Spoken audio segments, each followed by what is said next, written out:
two, one.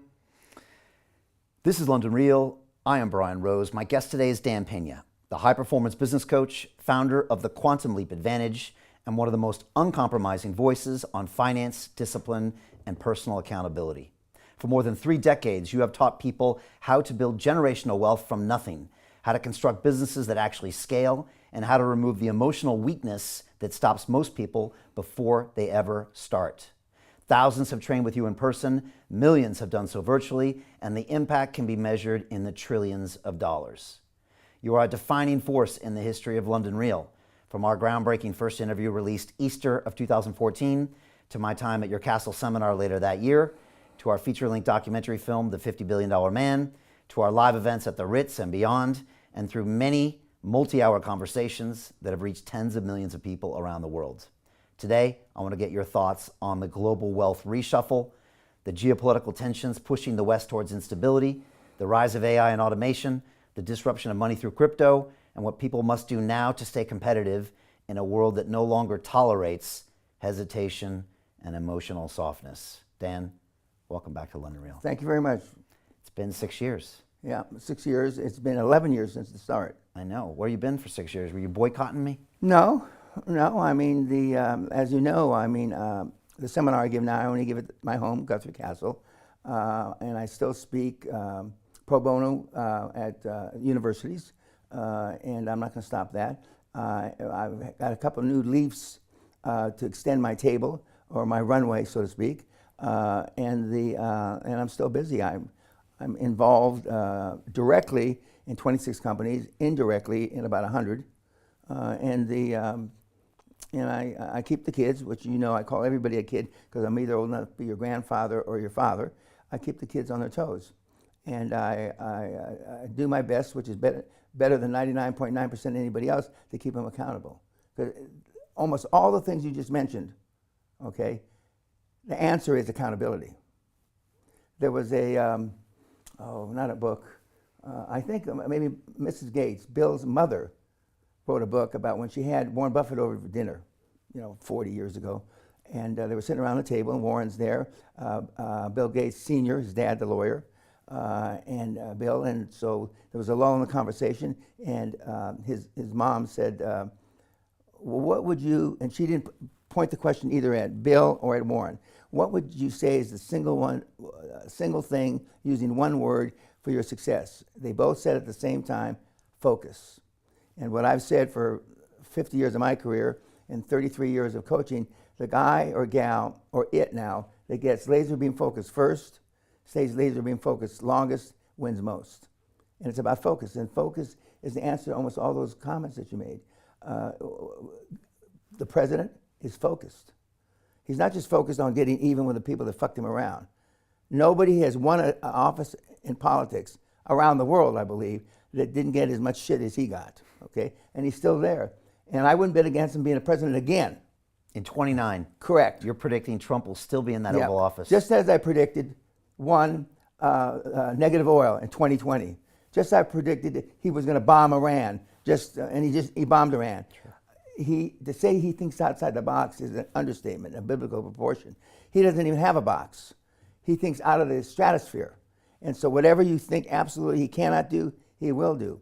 Now, I'm told, I have no absolute proof about this, but he's got people that are backing him, haven't told him they're working on changing the Constitution with their money, not his money, not the government money, with their money, so he can run again. So we'll see. I told you just before we went on air, my career has been lengthened, my runway has been lengthened due to President Trump, because 75% of the things I agree with, 25% of the things he does, I wouldn't do the way he does them. But he's president, I'm not, okay? So, and he can get away with, I wanted to say murder, but he can get away with anything because he's the most powerful guy on the planet. So, how has he extended your runway? Because he's going to lower rates? Because he's pumping investment? Because it makes it cool to be brave again. Correct. I haven't seen the buzz that's in New York City since the 80s. What, walking around there? Well, I mean, people are walking like on skateboards, Really? from Back from the Future.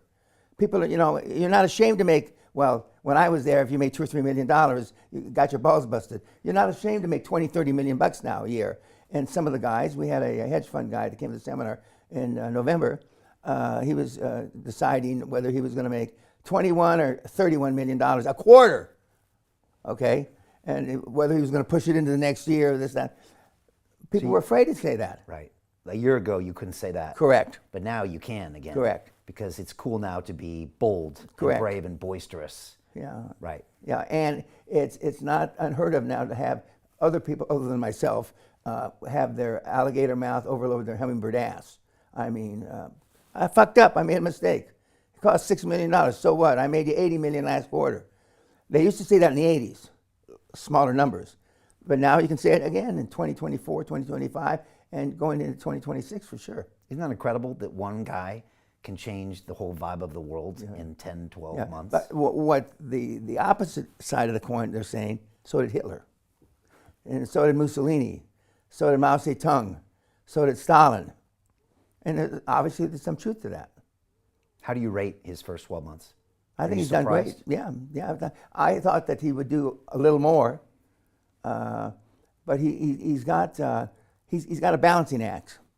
We have a balancing act. It's our emotional bank account and our financial bank account. His balancing act is different. I know he wants to get even. Okay. In some cases, I don't blame him, but he's got to run the fucking country. Right.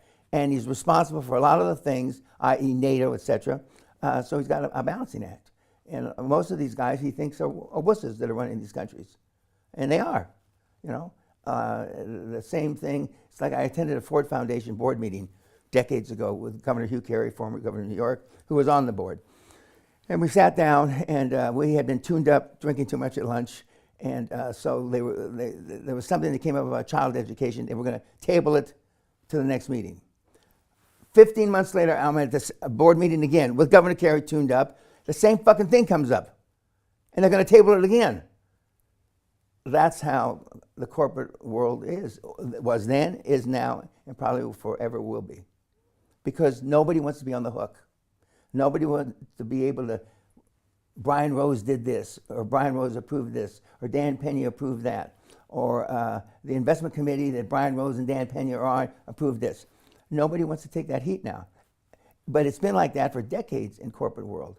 And one of the reasons that he's got so much done in Manhattan when he was in the business, whether he started with 4 million or 400 million, depending on what story you want to believe, is that he went down there. He'd go down there and have people sit in the counselors or in the county offices and push the shit through. Did he buy them lunches? Did he take them on golfing retreats? Maybe. Okay, but up until 2006, those kind of bribes were legal in the European Union. It's only since 2007 they're now called illegal and bribes, and you can't do it anymore. But if you've got a sales staff, IBM has been working there 20 years, that have been taking people for ski weekends to Zermatt for 25 years, and all of a sudden you can't do it or you can't write it off. Is that going to change anybody's habits? Probably not. So, I mean, and he's dealing with a lot of that, and he's dealing pretty well. I wish some of the cabinet members were a little tougher. I'm told that the guy, which is his czar, that is negotiating with the Middle Eastern guys, fuck is his favorite word. Okay. Witkoff. Witkoff, that guy. Yeah. Who's a very successful billionaire developer. Yeah, real estate. And apparently Kushner, although he's supposedly a devout Jew, likes to say fuck and cunt too. You didn't go to Harvard, you went to MIT. A study came out beginning of 2024. Harvard spent $10 million on this study. The people that use swear words are more effective. $10 million fucking dollars. It's a joke. You've always said that. Yeah, well, I always said that, yeah. What do you think Trump, you said he could have done more. What more could he have done? Just pushed harder? Cabinet members that push harder? Because, man, he's working hard. He's been soft on Putin. Okay. He likes Putin. Right. And he thinks, up until just recently, that Putin likes him. Putin doesn't like anybody. Right, he's just playing him. Exactly. Right. I would have pushed harder on Putin, or the people that were pushing on the people that pushed on Putin. We had a son of an oligarch come to the seminar last year, or this year now, this year. Remember, I trained 6 of the 9 oligarchs in the early 90s. Okay, well, their sons are coming back to the seminar now. And he says, thank you for not, nobody knows his dad's name, so thank you for not telling anybody who I am. And he said that the people that are under Putin that could take over if something happened to him are worse than him. That's what I hear. Yeah. Yeah, he's the good one. Yeah. Yeah. Well, I hope this gets settled. It looks like Trump's trying to push it through, but I guess we'll have to see what happens. You just had a seminar, and I asked you, how was the caliber of the kids? And then you kind of told me, and then you said, okay, we're fucked. The kids are worse, but the results are better. Okay. Okay, and the results are better because, even Father Time here moves with change. And so starting about 3 or 4 years ago, we started experimenting, testing, blind testing, using those fancy words. And what we got the best effects with. Before, I'd wait 3, 4, 5 years to see how you did. Now I wait 3 or 4, 5 months. Okay, and you questioned me when I came in. You had one live guy there. No, I had 2 live guys. I actually had 3. I had one on webinar, live on the webinar, and we had 2 that were live in person there, and they just suck it up. Right, that makes the difference. Oh, yeah. And we use webinars a lot more than we did before. Yeah. And they like to see a guy that looks like them. One of the favorite webinars is a guy, Belgian Waffle, one we call him. He looks like a librarian, okay? But he's a librarian that's got about 50, 60 million euros now after 4 years. And he wouldn't say, to look at him, if you were a terrorist on a bus, he's the last guy you worry about striking back. And he's done terrific. And the hardcore are very successful because we have a lot of successful people there. And we happen to have at the hardcore that he went to, we had a guy who's just about to sell his business for 500 million Swiss francs. Okay, he's been doing this 5 years. He's turning 30 years old. But what we're seeing more of that we didn't see before is people want to exit earlier. They want to exit. They want to be able to have a few years. 30 is nothing. We both know that, okay? Yeah. Okay, but they talk like it's the end of the world. You used to call me a kid at 42, 43. Yeah, exactly. And so the kids having more interface with past successes has really not turned the corner, but has shown people in this market post-COVID, because everybody was scared to death about Corona, which I call COVID Corona, and we're doing better. And the real thing, one of the things in conjunction with the 2 things I just mentioned, is the fact now we really pound seller finance. Right. We just did a... So forget the banks for your first couple deals, yeah, just yeah. seller finance. There's not a webinar, but a testimonial that's going around. Is an Aussie ex-convict. He watched 5 videos. He went out and did a $2.4 million deal. And he came to the last hardcore, and he says, and he's uneducated, and he sounds uneducated. He's not pretending to sound that way. He is that way. And he says, if I can do that after 5 videos, and right now I'm here to tell you, he should have closed today a $20 million mining deal. He offered him $30 million seller finance for a $20 million deal. Remember, you name the price, I name the terms. Right. Okay? Yeah. And contrary to what you think, seller finance 100%. So he's buying the guy's business with his own goddamn money. And he's doing 10 million more than he was asking, because he's going to refinance it in 2, 3, 4 years, and he's going to pull the purchase price out and put it in his pocket. That's QLA. Yep, that's it. But you said long-term, we're fucked. Why do you say that? You're talking about people. I'm at this 50 years, and I watched the kids for 33 years, and the quality of people that we have come through the seminar are weak. They're just weak. They have no gumption. You know the test. If somebody came up and slapped your, or spit in your wife's face, what would you do? There's 3 alternatives. 1, A is I'd ask him if he was having a bad day. B, C, the only answer is you get a brick and you beat his fucking brains out. Failure rate is up to 98.6%. I thought it when it was 92% when the test first came out. Can't get any worse. Failure rate is up to 98.6.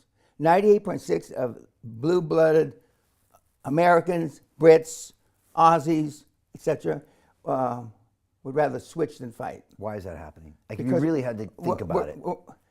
Poor role models. Okay.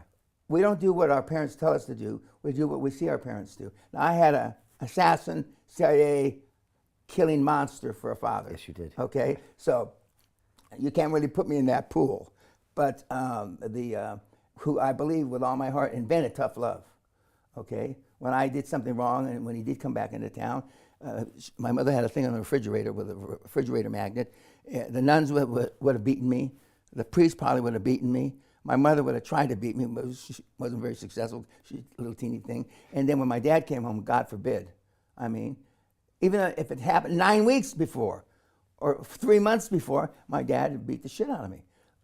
And so I never did drugs. Nobody believes that, but it's the truth. I never did drugs because I was afraid my dad would kill me. I mean, literally kill me, not just pretend to kill me. And the guys that came to my 80th birthday, there were 4 or 5 guys that have known me since I'm 10, 12, 15 years old, and they all said the same story. We didn't do drugs because we were afraid Mr. Peña would kill us too. Because if Danny did drugs, that means he got them from us. And their fathers each were happy with that, fine. Mr. Peña can do the heavy lifting. He can beat the shit out of Howard. He can beat the shit out of Bud. He can beat the shit out of Walt. And my dad did. So he scared the whole neighborhood straight. Correct. Okay. All right. All right. So we're just continuing to degrade, and the kids are coming in, and when you can't think it get any worse, it's actually worse. It continues. And communication skills not probably getting worse. The communication skills are piss poor. They say at Harvard the students don't even turn up to class anymore. They don't engage in debate, and these are Harvard kids. Yeah. You know, and they don't even want to talk to other people. Yeah. Well, I believe that, and because of Corona. They've lived on the internet for 4 or 5 years, and they don't have the communication skills at the level they should have if they had been going to class, they had been interacting with other people. And, but all the schools are the same, you know. Occasionally we get, you know, a bright tool, but all the tools that they have are dull. It's like a carpenter, nothing sharp. And it's just, and they have other desires. And, you know, right now, information is almost instantaneous worldwide. You can find out stuff that you really don't need to know, but you can find it out. And the kids today start from, you know, they know how to work a handheld machine since they're 3, 4, 5 years old, okay? And they haven't interacted. And a lot of the stuff that are on these apps is not good for them. It just isn't good for them. Education, when I graduated from high school in 1963, supposedly, education topped out, 63, okay. Now a high school degree from then is like 2.5 years of college now, okay. And it's hard for me to believe. I graduated with a 2.55 average out of high school. I only went to college because a couple of the other guys were going to college, and the only college I could get in was the school you got to explain about, okay, which Belinda Gates just gave $248 million to. To where you graduated? Cal State Northridge. Really? Did she go there? Yeah. Okay. Because it was within the top 5 woke schools in America. Oh my gosh. Okay. And I was negotiating with them to change the name of something for a measly $10 million. They stopped talking to me. Okay, well, we don't need your money now. You know, we've got plenty of money. Okay. And they're going to stay woke. Yeah. Well, they are certainly woke. If you had it to do over again, would you send your kids to college in this day and age? No, I probably wouldn't. Really? No. Not worth it? No. Because you get the mind programming and the education doesn't teach you anything well, practical. in the case of my daughter, I paid for all of it. In the case of our youngest son, he paid himself. That was important to him. Okay. But most kids have debt, student debt. And when you come to me at age 41, you still got student debt. I mean... And you see that with your kids. Yeah. Damn. And it's big. Yeah, I mean, you know, BU's not cheap. No.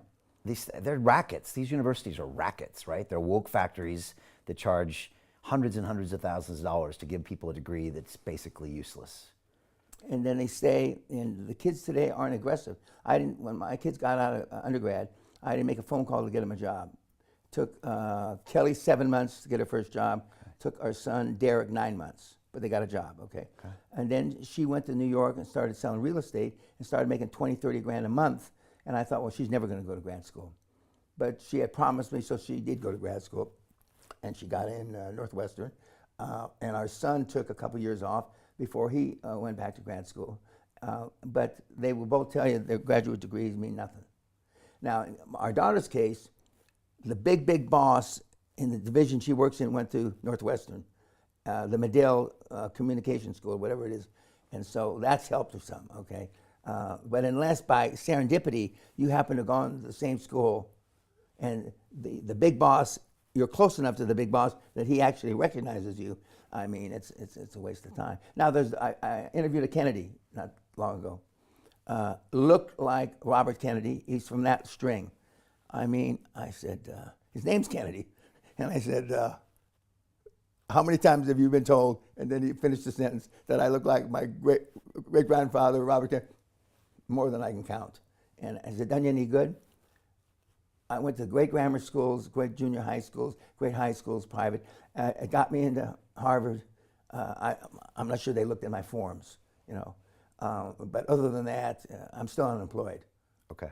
So the degree doesn't count for much these days without the hustle. No, if I wanted to, Kennedy's probably a name I'd pick. Yeah. Or Rockefeller or somebody. Yeah. Rothschild in Europe is different. If you're a Rothschild, your life's made. You get what you want. Yeah, exactly. Okay. How much longer are you going to teach seminars? Well, for sure, as long as Trump's in the White House. Okay. So Okay. it could be till 33. Yeah. Okay. Yeah, but for sure, I'd be crazy. And some of the big things that he's going to do, he hasn't announced yet. I'm not surprised that he picked Hayseth to be they don't call him Minister Secretary of War. of War, right? Yeah. Yeah, War. Well, I think that's, it's a little bit of a stretch. Now, I hope that he didn't say, like right now it's going viral, the last two guys that were on the ship, Yeah. they were alive still. Apparently. And the admiral says they were getting ready to be combative. They're on fire. and Hayseth said, kill them all. Now, I hope they don't have that on tape, but, They asked Trump about it today, and he said, well, we are at war. He said something like that.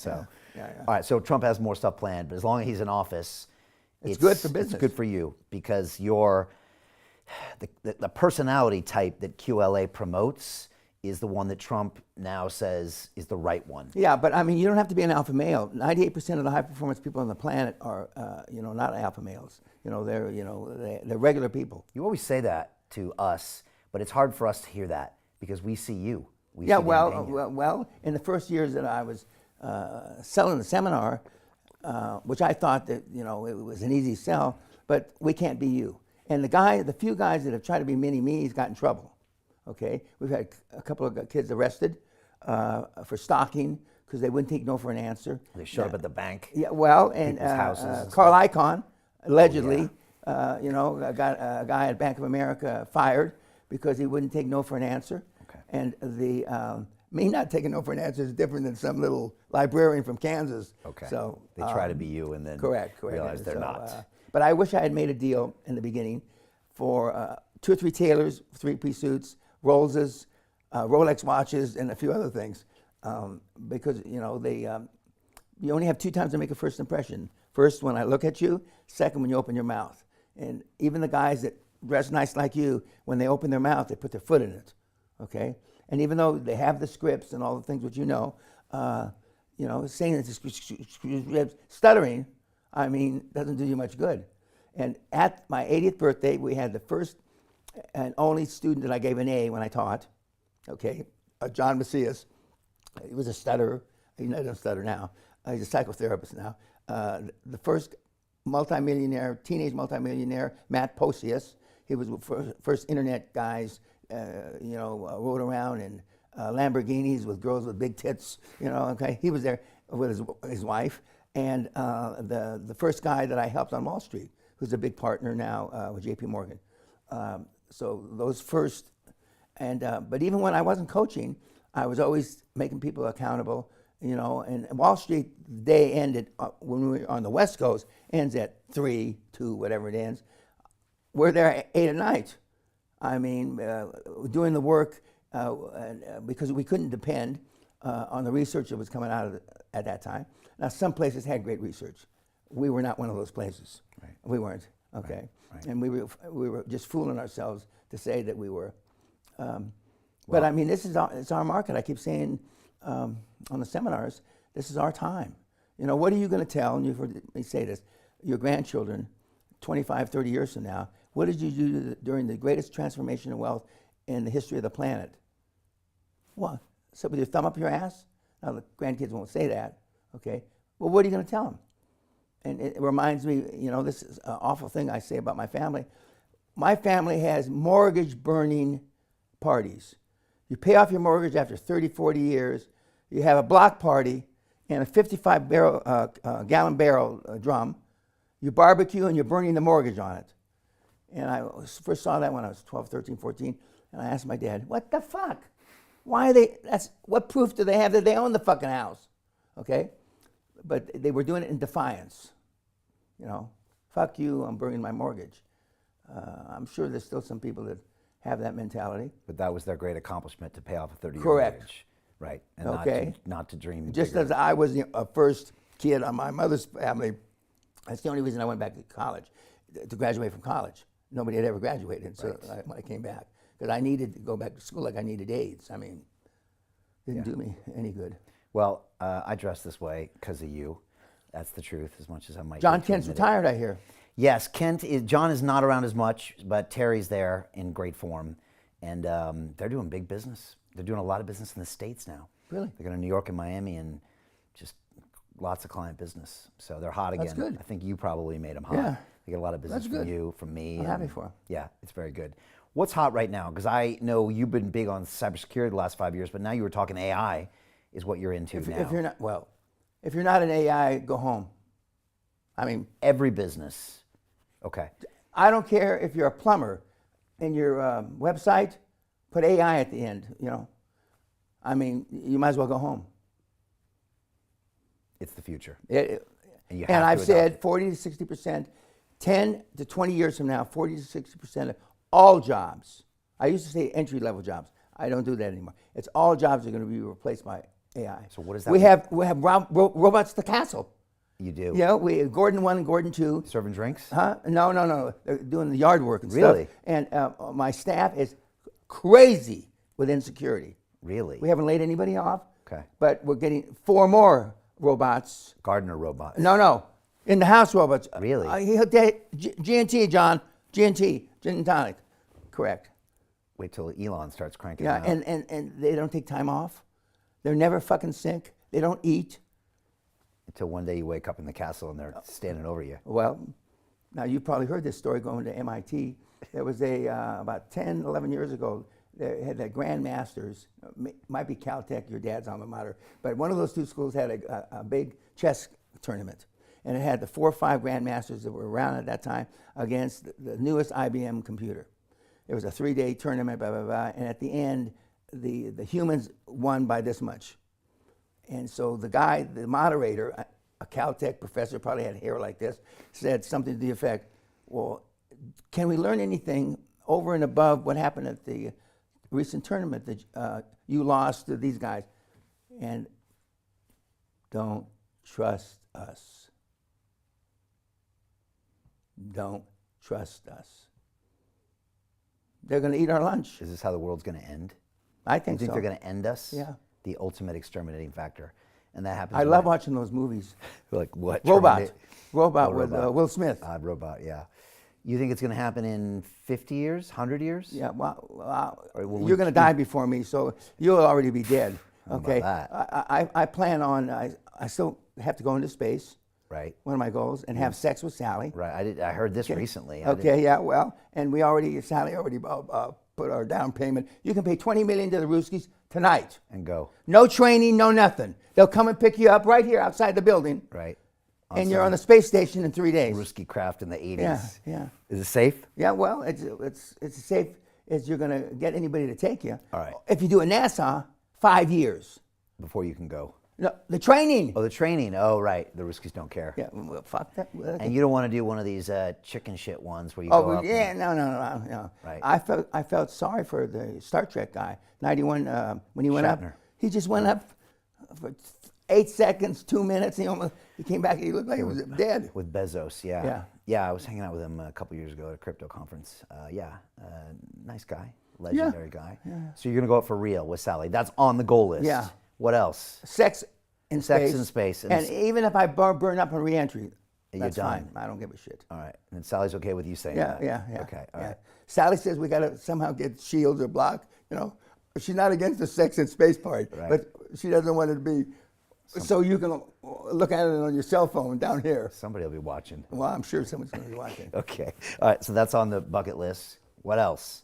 What Well, else? I am the newly appointed apostle of finance for the Catholic Church. I heard about this. Oh, How did you hear about it? I didn't tell anybody. Lord help us. Well, You were. the Lord is helping us now. After a few Through me. drinks, you were talking about it in your post-conference stories. You kind of Oh, yeah. The guys asked me. Yeah. Because now I take calls now. I never took calls before. It's the Vatican. Okay. All right. Now let's talk about this. First of all, you were just knighted By the way, by the Pope Vatican. looks like you. Really? He's a regular guy. A regular guy. You know? I mean, I'm not just a regular. No, guy. no, I'm with a Good-looking, nice suit, well-dressed, and, but I mean, smart, he's great smart. broadcaster. Well, he's not a broadcaster. Okay. Somebody asked him when we were there about podcasts. He didn't know what we were talking about. Really? He's a different kind of pope, right? Yeah, correct. And he's the Other smart than guy. he's from Chicago. Okay. Yeah. He's good with numbers too. Yeah. He ran the books for a while. Yeah, and they he's said, numerate. and that's why you're involved. Correct. Because he was going to sort the books out. Part of the reason I heard, now correct me if I'm wrong, because he was out of the blue, got elected, but people were saying, the whispers at the time were, and it's all flashing to me now, is that he maybe was the only guy that could sort out the books, and the books were a mess. Well, he doesn't think he can sort it out, but he thinks he can oversee the sorting out. Right. Okay. Now you have a long. It's a 10-year project. Okay. I said I can do it in 7. Were you recently knighted by Yep. the Vatican Yep. as well? 2 nights. 2 knights. Which ones? Wait, 2 knighthoods, a commander of the cross, knight of Templar, one other one, 5. Why won't you accept a British knighthood? Well, I haven't been offered. And we're working on that. I want to sit in the House of Lords. You do? Yeah. Oh my God. You can sit next to Lord Bailey, the guy that ran against me for mayor. Jesus, there's some dummies in there. Well, I don't know him, but not my friend, but Lord Lilly, who used to be on my board. You used to call them all Lord Shitbags. Correct, I did. Because. But I am one now, so it's Okay. all right. All right, so that's still on the cards. Oh, absolutely. Okay. I thought you'd been offered before, but you'd turned it down. No. Okay. No. All right, so you got these different knighthoods. Well, the Queen, the cross is from the Queen, right? Yeah. Okay. And then the Vatican knighthood, and then maybe the British knighthood. You Yeah. would accept it if offered? Oh, yeah, absolutely. Okay. We need probably somebody besides Labor in to get you that one, right? Yeah. Probably. Yeah. Okay. Let's talk about the Vatican, because famous quote when you were with Freshfields, right? We do business with the Bank of England, the Church of England, the Queen of England. And Dan Penna. And Dan Peña. But you were doing business with the Vatican back then, or you knew about the business? No. You shared a law firm.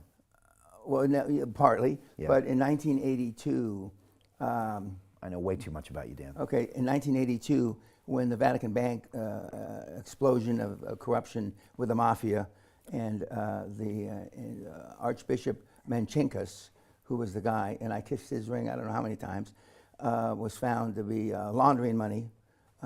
But he just died recently in Arizona at the retirement home for his order of priests. Wow. So in those days, you didn't put people in jail. You just shipped them off someplace. Okay. And the then Secretary of State was involved, and I was involved, and the deal blew up. And a lot of guys went to jail. A few got killed. The Carlo Rivo, who was called the mafia banker who was in the Vatican Bank, allegedly hung himself from London Bridge. Right here. Okay. And Blackfriars Bridge. Yeah, Blackfriars, with his hands tied behind his back, and hung himself. It was, that was in the 80s, right? Yeah. I remember hearing 82, that story. 83, yeah. Something that normally doesn't happen in London. No, it doesn't. Right, something Okay. that Okay. wrong. So then in the 90s, I came back again. 15 years had passed. I didn't get in trouble. I was a co-conspirator, unindicted co-conspirator. I was at the low end, so they thought then, and probably now, that I wasn't high up enough to do anything harmful. Okay, high up in which organization? In the bank, the Vatican Bank. Oh, the Vatican I Bank, was at that time with Onassis Group. Right. Okay. Okay. And so then in the 90s, I decided, we should resurrect this, because I volunteered because the church was almost bankrupt in the early 80s. Okay. Okay. We're closer to bankruptcy today Right. because of all the billions they've paid out for the abuse rulings against them. Rightfully so, that they did all this bad stuff to the little kids. Okay. So then I went back in the early 90s and I said, let's get this fucking thing going again. All right, and the only reason we're talking about the church is because they brainwashed you as an altar boy. Correct. No, you're- I was and a you're the wannabe. first to admit I that. was a wannabe altar boy. I never got to be an altar boy. Oh, that's why. Yeah, so exactly. This is the My hole family in your couldn't- heart you're my, filling. My family couldn't afford the $8 for the little uniform. Okay. Okay. So you say I have trauma issues. You have trauma issues. Well, mine are with God. Yours aren't with God. Yours are with your Father. Oh, really? Yes. That's why you're here. Yeah, exactly. Exactly. All right. I'm here to save your soul. Okay. See, I was going to wait till the end now, but I'll say it now. Yeah? Okay. Is it working? So I went back in the 90s and I said, I want to resurrect this. And so we're still almost broke. And so at that time, a Carmelite priest who I'd known all my life, he was kind of like our family priest. I said, John, I want somebody to hear my confession. Well, John said, well, Dan, I've known you all your life. I'll hear your confession. No, I want a senior guy. So they found me this war correspondent / priest named Monsignor Peresina. So I prepared for about a month, and I had a yellow tab, legal tab this long, every line on both sides of the paper with thousands and thousands and thousands of sins. So I went there to hear my confession. We're sitting in his drawing room, and I said, "Bless me, Father, I have sinned. It has been such and such years. Now they call it reconciliation." And so I get about to the third page. So he says, "Excuse me, Mr. Peña, we're sitting just like this," and he takes it from me and he flips through it and he says, "Sodom and Gomorrah have got nothing on you. You maimed, murdered, killed." Correct. So he takes it, he goes over to the fireplace, he throws it in the fireplace. I go over there trying to get it. Why are you doing that, Monsignor? Nobody should see that. So we're sitting back having our coffee, and I said, well, what's my penance? He says, go home and hug your wife and say you love your wife and your kids. What kind of goddamn penance is that? Anyway, the next morning, my priest buddy calls me and says, Dan, you're sitting down. Monsignor Peresina died last night after he saw you. So I decided to put back on The evil rubbed off on him. Nobody wants me to fix anything. Okay. Okay. Because you were going to help at that point. Correct. All right. And they know I know how to do it. Okay. Okay. Fast forward Is this 20 years. divine stopping you, or is it somebody behind the scenes pushing buttons? They say the devil. Okay. Okay. Yeah, but there's a lot of things happening behind the scenes. Yeah, there. okay. So fast forward 25 years, I decided it's time to do it again, like in the last few years. Okay. I'm getting these awards from the church, blah, blah, blah, blah. I got to see the Pope 8 weeks ago. He was a nice guy, regular guy. That's not easy to do, is it? Huh? That's not easy. No, it is. Right. But if you need something done, Brian, there's only one guy no matter what, that can get it done. That's me, no matter what. And so, anyway, so I come back and I start enlisting my little staff. And the day before yesterday, the Archbishop of Los Angeles, Gomez, was contacted by one of my mentees, and we are pushing it forward. They're sitting on between $3 and $7 trillion in revenue they're not collecting. 3 and 7 revenue. Okay. So let's just say it's 3. These are contributions from No. other churches? No. 5 years ago, if you were a parish priest, you collected like between $7,000 and $12,000 a week in the basket. Yeah. Now you get $50, $100, $300.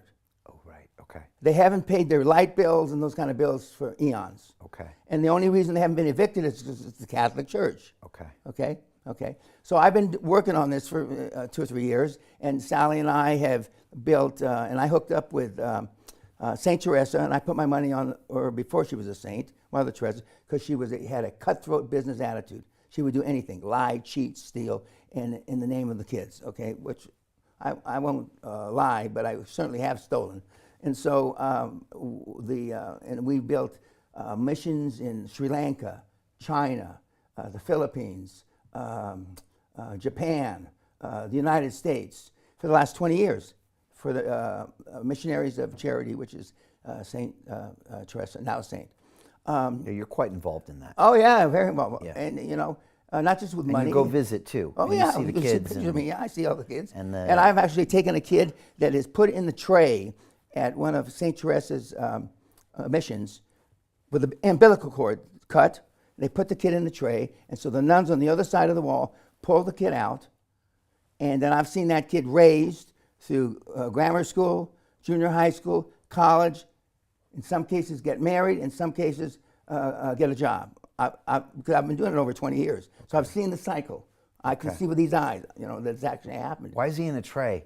Because he's being given up by his mom. He's being abandoned. Because out of wedlock or... Just like you. Okay. Abandoned in a different way. Okay, like all your kids. Huh? Okay. Okay. Like all your devotees. Yeah, exactly. Okay. Seriously, all my devotees have been abandoned in one sense or another. I know. That's why we're here. Okay. Yeah, okay. And so, but I've seen that with my own eyes. Wow. And so...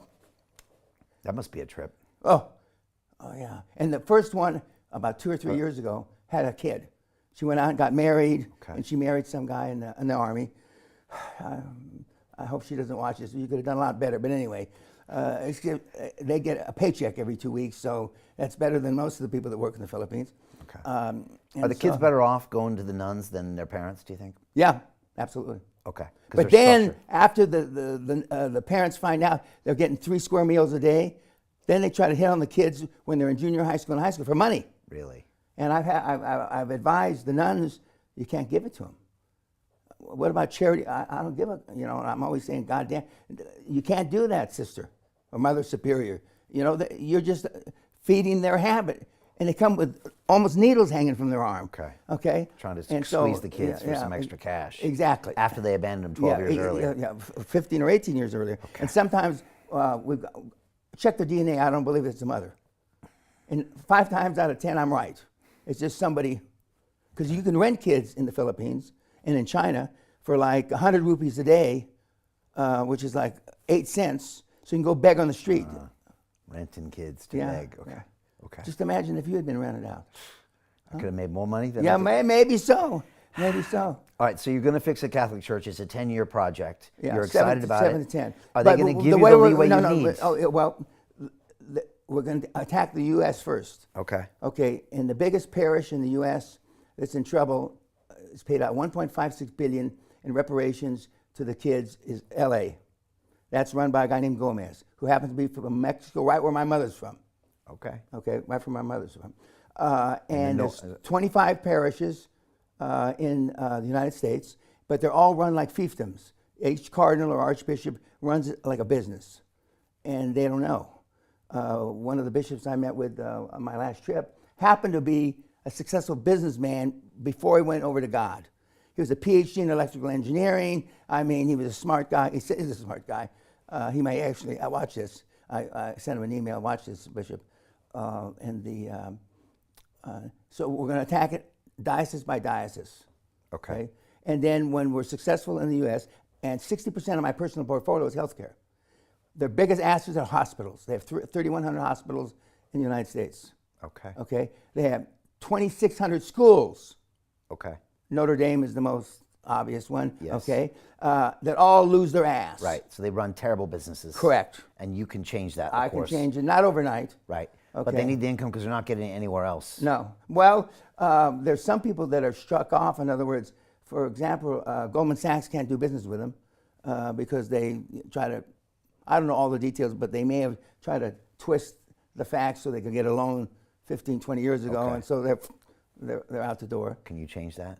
No, why? Well, those guys were forced to retire, I'm told. Okay. And the interesting thing about it, there's a lot of closet Catholics. Okay. Okay, I had no idea Right. how many closet Catholics I know. There's a lot of closet religious people Oh, coming yeah, out of the yeah, closet thanks yeah. to Trump. Yeah. I mean, you see it all the time now. It's like everyone now is talking about Christianity, at least, and it's now become in vogue quite a bit. I don't know if that'll last. Well, enrollment in education in the Catholic schools is down 60%. Really? Okay. Okay. All right. And the enrollment, or not enrollment, the attendance in Sunday Mass, etc., is down 85%.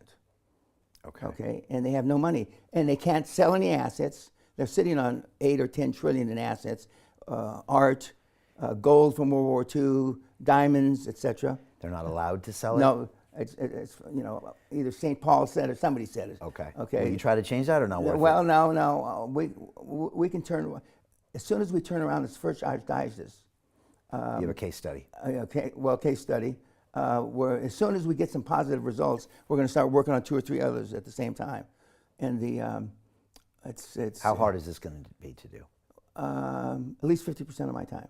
Okay. And it's probably one of the hardest things you've ever had Yeah, to pull yeah, off yeah. because it's a massive bureaucracy. Yeah. But I did it in Siemens.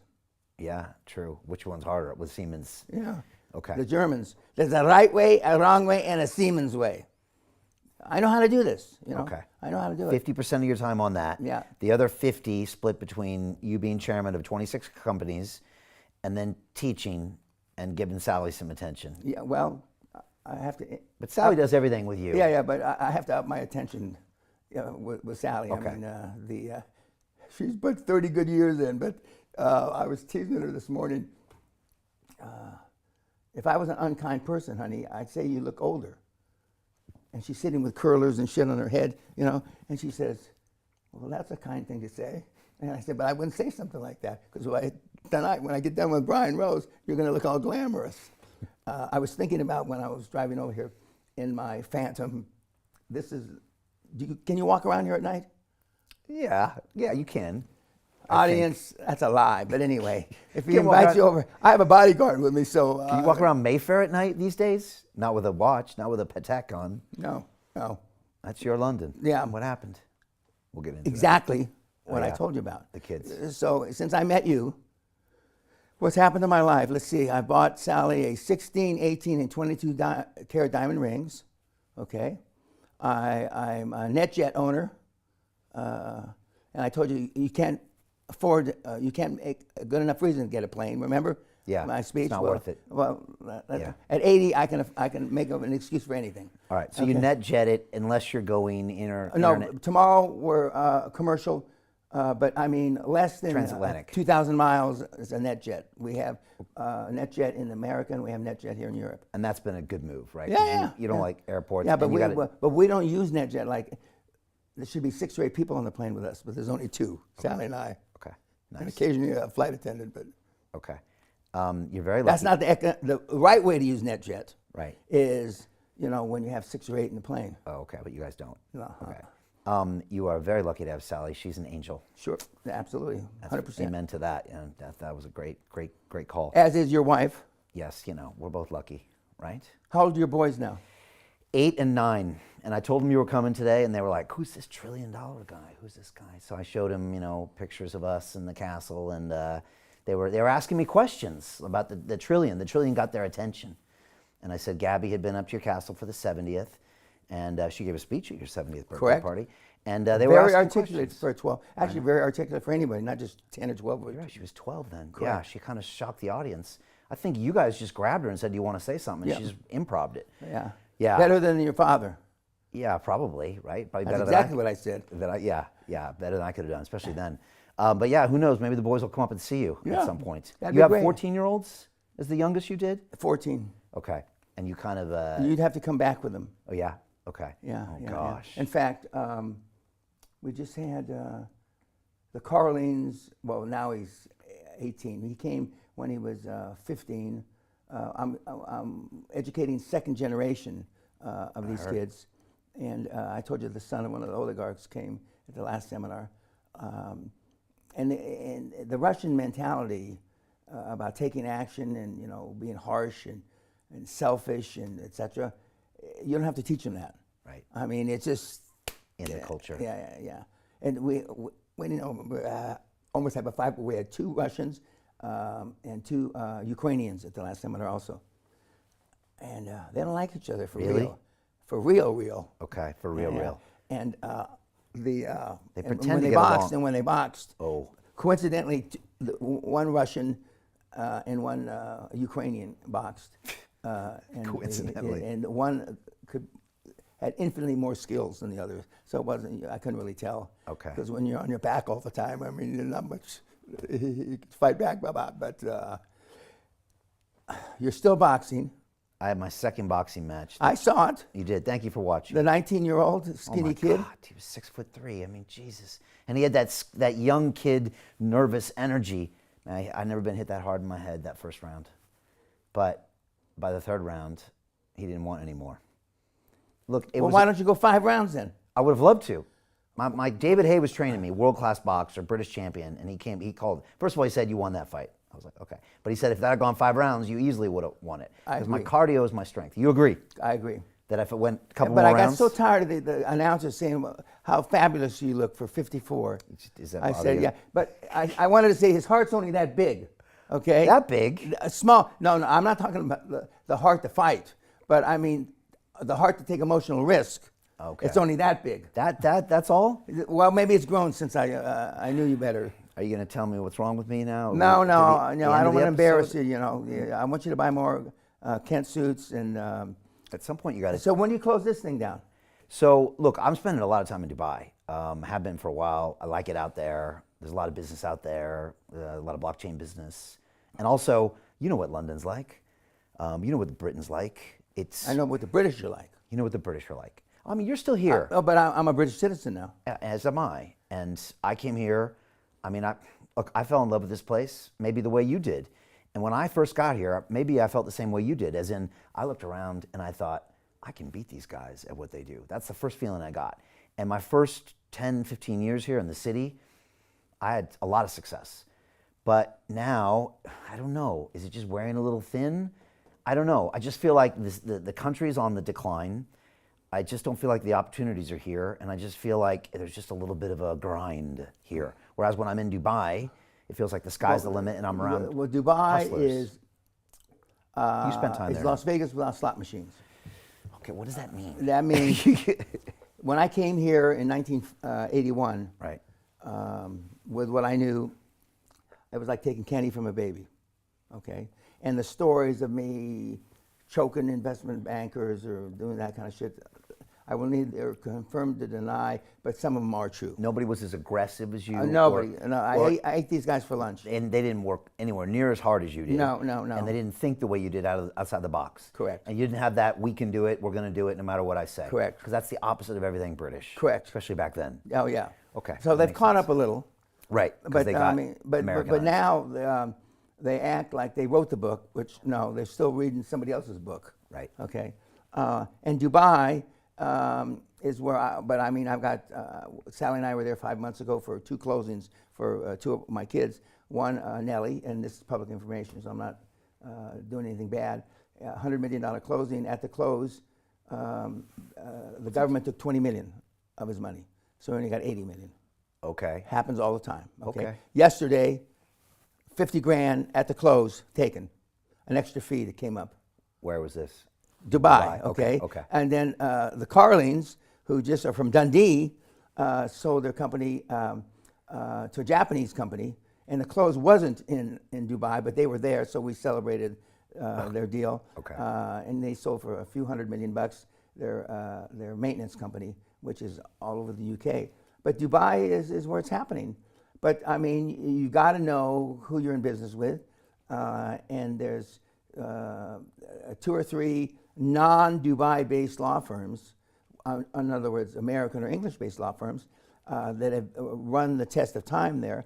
And if you don't have one of those guys, and or a Dubai partner that is born and bred and carries a Dubai passport, you can get fucked very easily. Okay. Very It's easily. better than it used to be, but it's still. Oh, yeah, something it's to still- look at. it's 'Cause still. You used to, a few years ago, you had to have an Emirati on your board or in your company. I mean, that's changed, but still, you got to watch it. You have to watch it. What's Agnelli buying there? Huh? No. Well, he. He's the South African conglomerate. I'm wondering what's he doing there.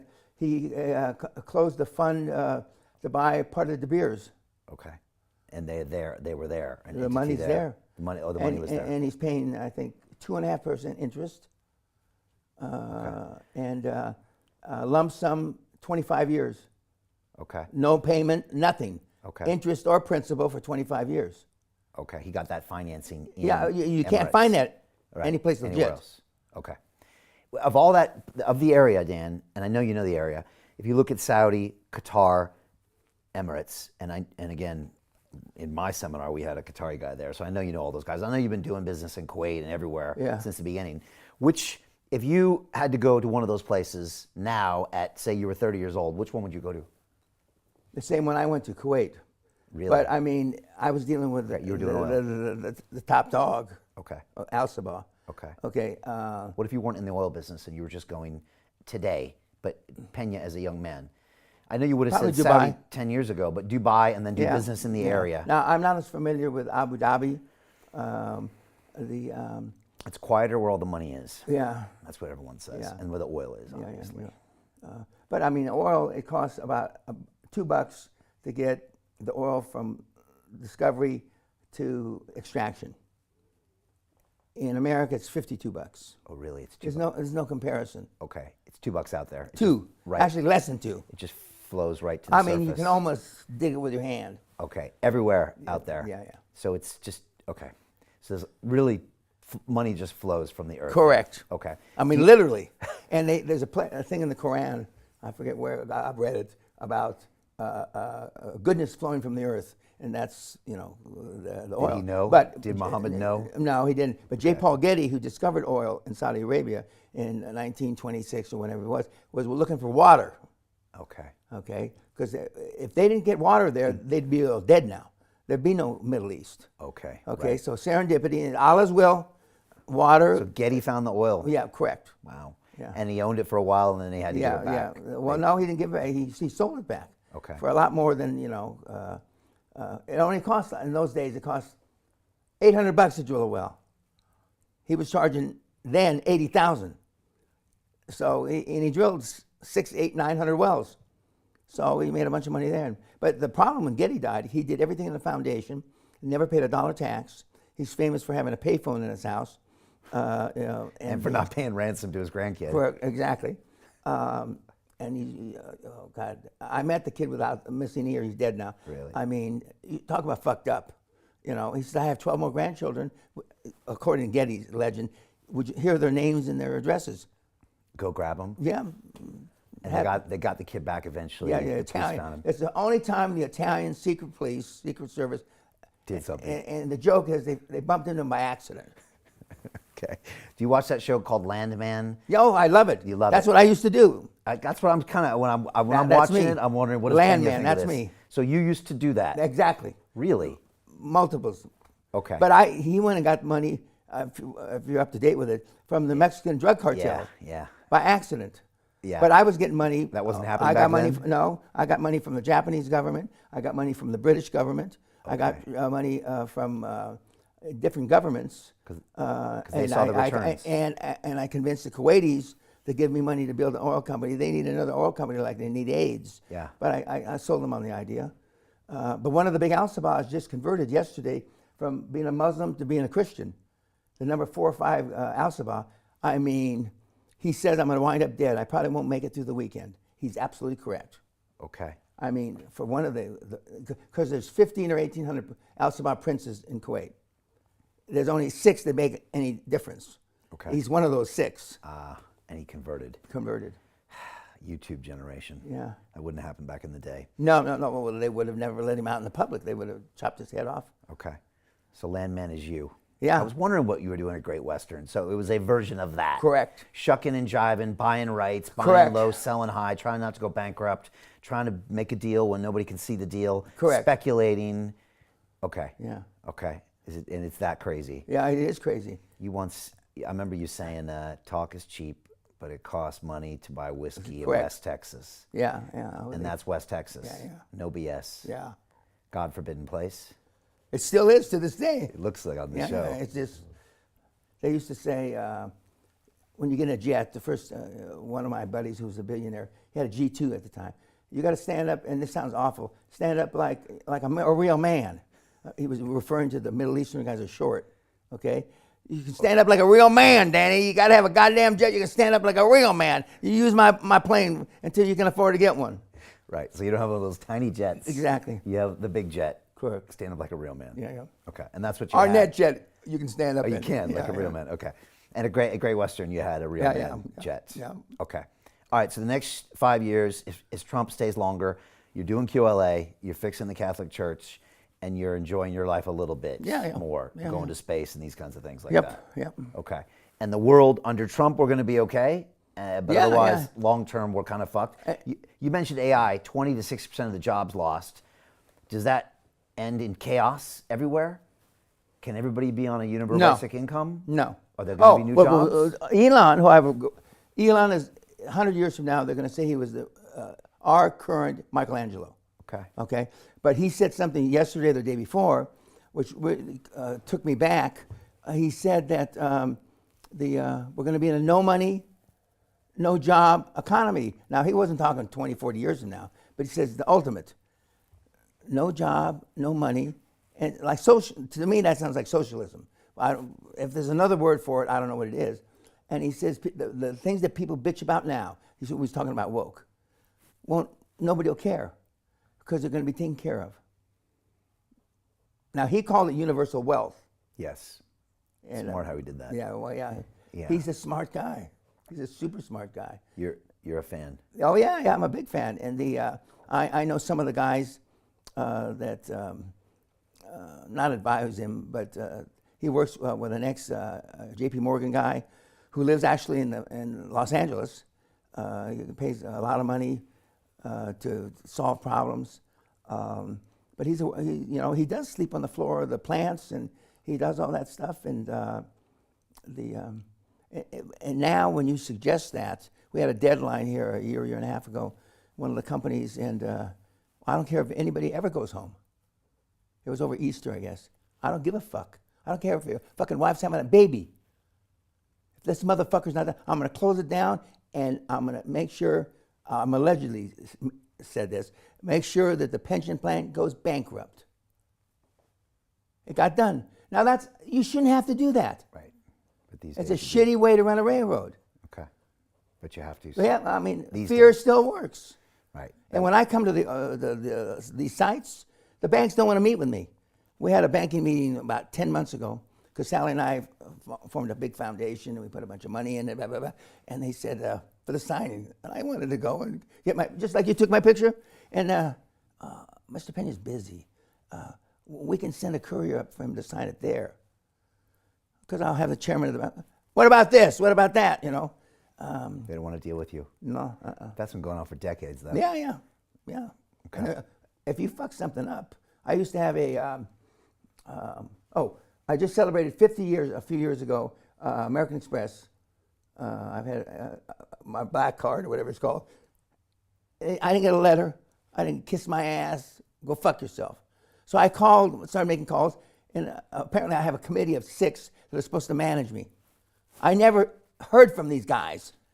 And then, I started bitching. Now, when I was in at the Vatican, there was a senior guy who was part of my group of 8 guys, and he made the same mistake when his 50 years came up. He called, and he said, I got a committee of 5. I never heard of these guys. Maybe on a chart or on a spreadsheet, we've got people, that have been there for 50 years, etc. I did the same thing with Rolls-Royce. Owned Rolls-Royce for 50 years. I actually got a blurb in the Rolls-Royce newsletter that I've had a Rolls-Royce since I'm 26 years old, blah, blah, blah, blah. But service is service if it's convenient. And in most places, the pubs here used to be on Friday afternoon from 3:30. You couldn't get a beer because they were so overflowed. Yeah. Okay? Yeah. Or they were on the highways to go home. Or the tubes, you couldn't get even standing in a tube. But I want to get back and answer your question, why I know it's fucked up. Now, you're old enough to remember, but this didn't happen so much. 2 years ago, on about 118th Street, taking the subway towards Harlem, okay, a 43-year-old woman was gang raped by 3 black guys. There was 42 witnesses, 42 that signed as witnesses. Not one of them dialed 991, or is it whatever it is there, yeah. Okay? One of them took a picture. And the 40 people watched that old lady get beaten, raped again and again and again. That's where we are. That's beyond my comprehension. And that's why we're fucked, is what you're We're saying. fucked. We're in moral demise. Some people started with home, maybe. Home and church, maybe. We're fucked. Isn't Trump turning it around? He's one guy. I know. If he becomes king like Putin, then I'm praying for his health to be better, I know. and his hand to puff up, I'm his age. I know exactly what the fuck that is. You know what that And when is. your ankles puff up, It's worse. it's So that's just something that happens. it happens as you get older. Okay, right. Yeah, he's some days he looks tired, but he's going 100 He miles. fell asleep in a cabinet meeting Yeah. yesterday. Did he actually fall asleep? Yeah, he was asleep. Okay. And whoever's sitting to his right, Rubio I think, gave him a kick. yeah, no, whatever you do. Yeah. I mean, he works a lot. He's on camera 4 times a day. Yeah, He's the greatest show on earth. Yeah, I need more sleep than he does. Okay. Yeah, he does 4 or 5 hours or something. Yeah, right? I can't do that. The pace. When I was your age, I could do it. Right. Oh, my last trip to Europe, I decided, can I still do like I used to? So the first day I had 8 meetings, the second day I had 8 meetings, the third day I had 9 meetings, the fourth day I had 12 meetings. I can't do it anymore. Really?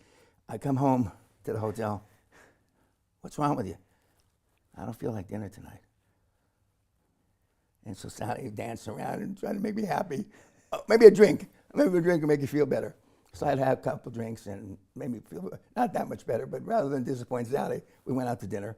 And so, but I used to do those back to back, Right. jump on a plane, because we were public in Amsterdam and London, back and forth. Right. But I can't do that anymore. Okay. Is jet lag still in your Well, mind? no, jet lag's not, for not a thing. 80-year-olds, it's real. Okay. For everybody else, it's in their minds. You're a cunt. Okay. Is London going to get better? Is the UK have any chance of turning it around? I always say there's no Trump. Not under current government. In the things I ran, I only got 700 votes, 703 votes. Yes, Okay. politics. So you ran The same for, things I said this government, whoever gets in, is going to do, they've done. Right. And up in Scotland, they said, you're crazy, you're just a lying American. And now they've done all these things. And whether the black hole was 6 million or 30 million, nobody's managed finance here right since the Korean War. NHS has been fucked up. Wilson, former prime minister in 1964, said on its 25th anniversary and its 20th anniversary, the day we signed the papers in 1947 or 48, NHS was fucked up. And now in 1964, at their 20th reunion or whatever it is, Yeah. it's still fucked up. Really? And I have the former CEO of NHS on one of my boards. He says, if the public knew what I know, they'd be afraid to go to NHS. That bad. Big surprise. Are they going to break it up at some point? Because I know Well, your the Prime Minister mentees are said- waiting. They're waiting with bated breath. Yeah. If they break that up, you'll stay another 5 years doing QLA. Yeah. I'll be the first trillionaire, because if they do break it up, there are multiple trillions to be made. And they should break it up, right? They should. It should not be a public vehicle, right? I believe in universal health for old gits. And now that I am an old git, when I go to the NHS, I went to get a booster, some fucking shot. Well, the other thing, 2 years ago, I almost died from blood poisoning. I didn't know. I went in for a minor procedure and came home, and I wanted blood poisoning. And so I almost died at 9 Wells. And but they came together. Somehow, as disorganized as they look, there 5 junior doctors there that didn't know how to spell doctor. But they figured pulled it it out. off. Oh, They yeah. pulled it off. Yeah, but I didn't die. They seem to pull it off at the last Yeah, minute. yeah, but shit. Yeah. How many people did they lose? Yeah. Yeah. I don't want to be the one that they lost. Okay. Now, they still say there's good AI talent and there's still smart people coming from the UK. Correct. And I don't know I never know if it's lip service. Like when Jensen from NVIDIA comes over here, he said, oh, the UK has so much potential because of the universities. I can't ever tell if they're just lip service or is that actually true? Well, part of it's lip service, but man's greatest burden is unfulfilled potential. I mean, that's easy to say. But smart guys, but the smartest, let's see, Gates, Jobs, Jack Welch, amongst others, said the smartest people on the planet today all come from southern India. And if you look at the CEOs of the Fortune 500 companies in America, okay, 75% are Indian. They're just naturally smart. And they have a gift. Their synapses fire vis-a-vis tech, especially AI. But AI is 75% of the AI startups are going to fail, maybe 95, just like all the other failures. But there's a lot of money to be made. Are you impressed when you see the tech? It's something special and something different. Yeah, well, I'm involved. I just took over as chairman 7 or 8 months ago for something that I didn't start. I rarely do that. But the kid came up, he's 33, and he's, you know how the guy that Zuckerberg's people offered 125 million and Zuckerberg made it 250 million? Yeah, was it the acqui-hire for that kid, that young kid? Yeah. Yeah. Okay. Yeah. He's that kind of kid. Okay. Okay. And he's just, he's too gifted for his own good. And he's come up with and it's AI in finance and Okay. and it's So you're deep into it Oh, as well, chairman. I have rarely do I bring Sally into meetings with me, but she's attended almost all the meetings because there's some of the concepts I'm too far behind to catch up. Okay. Okay, and I know when I'm too far behind to catch up. You know. But there's money there. Oh, a lot of it. A gazillion. Preliminary evaluation, 800 million. That's pre-money, pre-anything. It's crazy. Crazy. That's where all the venture capital is going now into AI, right? The last 2 years. Yeah. Yeah, I mean, it's nobody would have ever thought that possible. But the numbers, you know, when I was doing this in the 70s and 80s, if you made $4, $5, $8 million, you made a lot of money. Now, I mean, they got assistants making that kind of money. Yeah.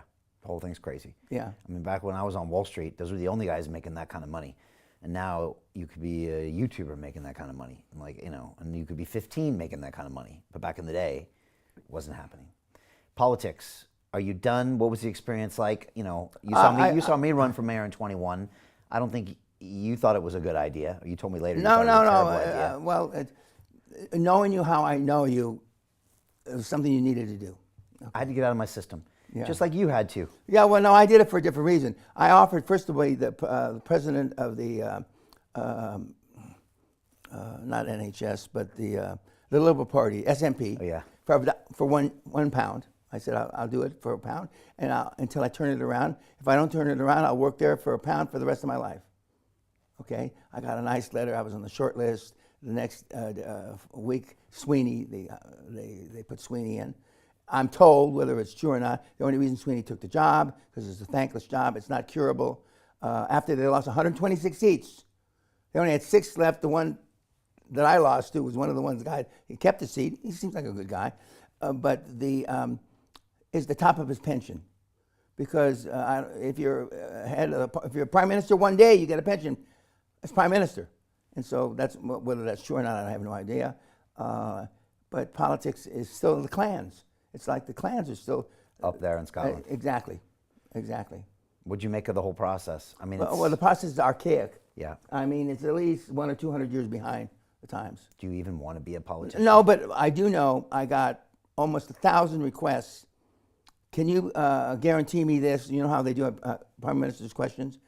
And I could not have done it in a full time, keeping my other business interests. So if I had been elected, I would have had to get rid of everything else if I was going to do a good job. Yeah. So in that regard, you know, it worked out for the best for me. But I mean, I talk to politicians, and they talk. Everybody's got 2 agendas. And the third agenda is, how do I turn this experience when they throw me out into money? Yeah. Liz Truss just started a podcast. Oh, really? Yeah. 49 days in office, now she has her own podcast. By the way, I'm starting next month a podcast. Really? First time. Oh my gosh. Wait, what's it called? Oh yeah, you're interviewing people and you got them lined up, right? Everyone wants to be on your show. No, not everybody, but I mean and why are you doing this?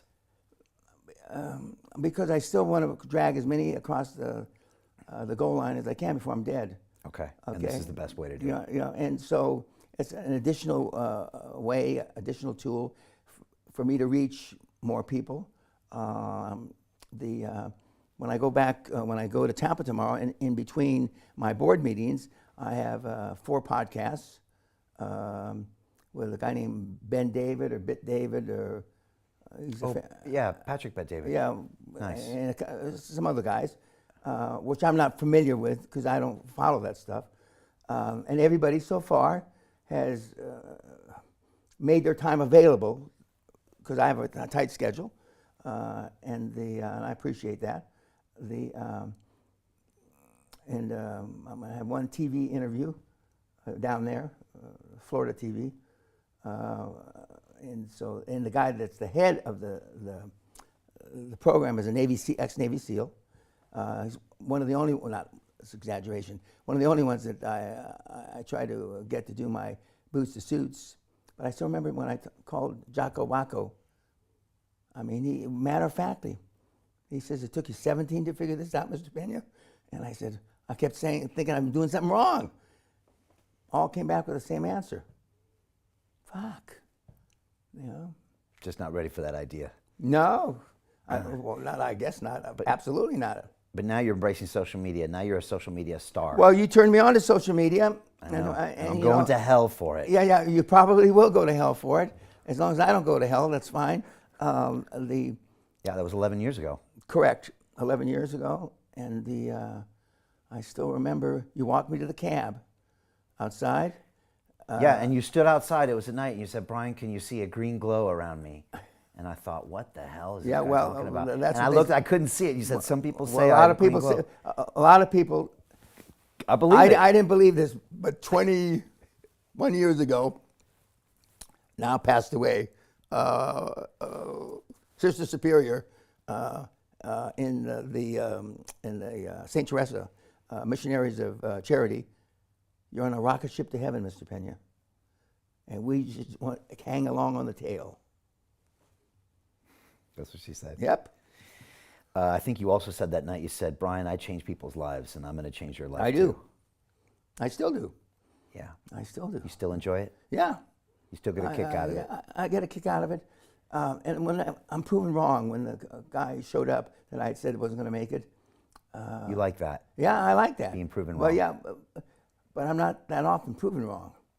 But I like that. And that was his driving force, though. I'm not saying that's bad, but that was his driving force. Because you told him he's not going to make it. Yeah. You do that more I often said, "You're now? never going to be another Josh Kim." Okay. Yeah. But we've got a guy who stopped at 56 billion. He stopped, went to sleep, and he could have done 500 billion. And I kept after him, and then after 2 or 3 years, I said, "Well, that's it for him. He had enough. He had enough." Okay. Well, people say, "Well, 56 billion, then when's enough's enough?" What's your number right now? Because it's a lot more than $1 trillion, isn't it? Oh yeah. Because when I met you, it was the $50 billion man.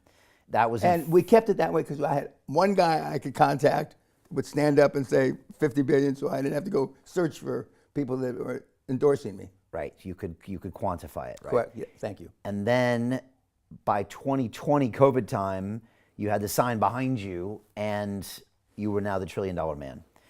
And then last time I heard, there's like 8 trillion. 8.6. That's a lot of money, Dan. Yep. And it's going to keep going up. Yep. What do you think it'll be in 10 years? Well, I had a short-term goal of 10 trillion. If Trump stays when Trump stays in office, the sky's the limit. Anything can happen. I can't quantify it. Do you think the stock market is just going to go up and up and up for the next few years? Right now, okay. Yeah. I came prepared, and I had I had a hedge fund guy, a pretty successful guy, at the last seminar, and I was talking. I used to be a Dow theorist back in the day, a chartist and all that stuff. Really? Yeah. Bear? Yeah. Okay. Yeah. Okay. Yeah. When they say that I was an analyst, it's true. I was. Really? Okay. Yeah. I didn't know that. Yeah. And then you were a salesman. Yeah, but I like selling, and I could sell anything to anybody. I used to turn the charts upside down. Right. It's easier to sell when you have a chart. Yeah, but I mean, it doesn't matter what the chart said. And so I enjoy not being right so much. Sally says this is bullshit, but I enjoy taking a guy who, one of my mentees just died. He called himself the Hungarian Forrest Gump. He used to make 30,000 euros a year, and to have enough money to give his kids Christmas presents, he'd sell cookies at the malls during Christmas. Peter Harasti.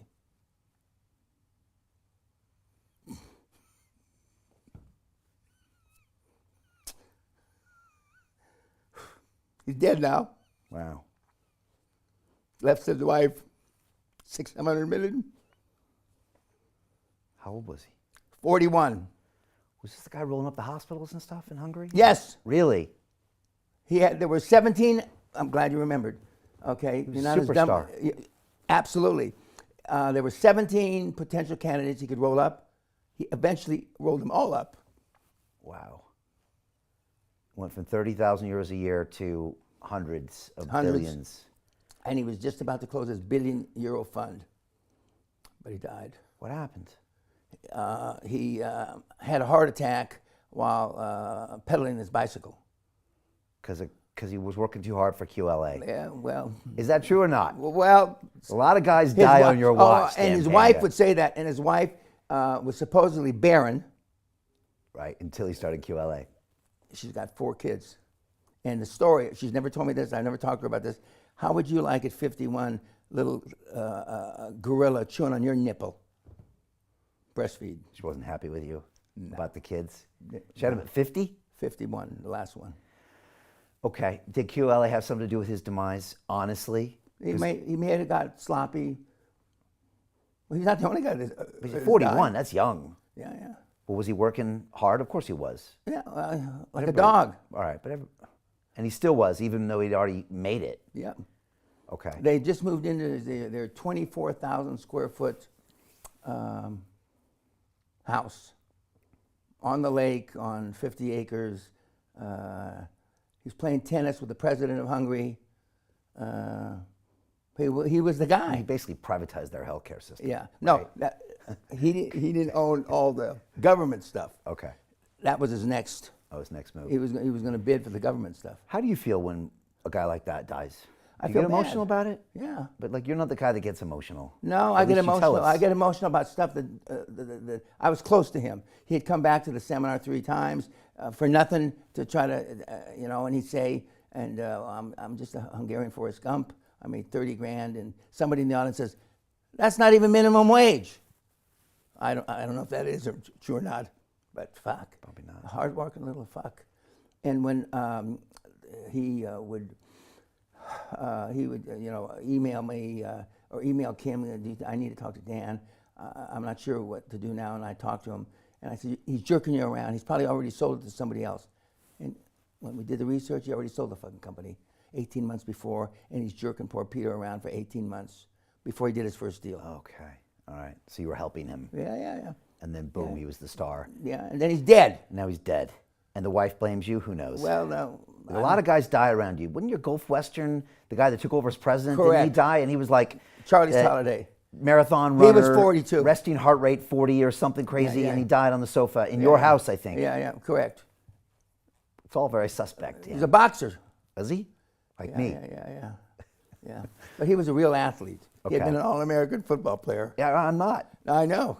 And I still went in there. Yeah, well, more power to you. It was as much scarier than doing an Ironman race, let me tell you, going in the boxing ring.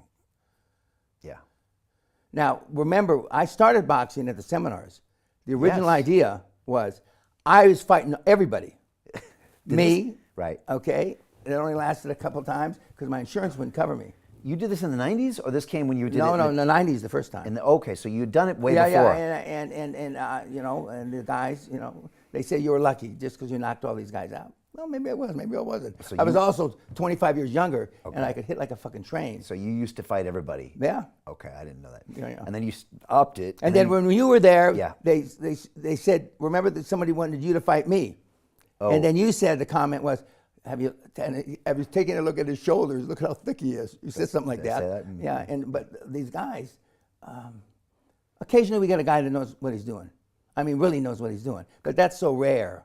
Yeah, but guys train just to come to the seminar. This is the first time we haven't had somebody seriously hurt. This last one. Yeah, we cut that part out. That doesn't go on YouTube. Yeah, I mean, but you've had some we bad had injuries. we had the best fight we ever had were 2 women. I didn't know one was AAU and one was something else. Fought at Oklahoma or something. Okay. And they really could fight. They went at it. Yeah. Okay. Yeah. I think it's a big part. And they recognize each other from the Golden Gloves days. No way. Yeah. And they still went at it.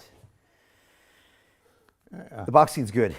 You know, I did it with you, and I was scared. Nobody wanted to fight because it was the hardcore. So I thought everyone's going to fight. I thought the Goomba brothers were going to fight, and I was like, all right, guys, we're all going to fight. And they were like, no, we did it when we were at the regular seminar. And so it was like 4 of us that fought that night.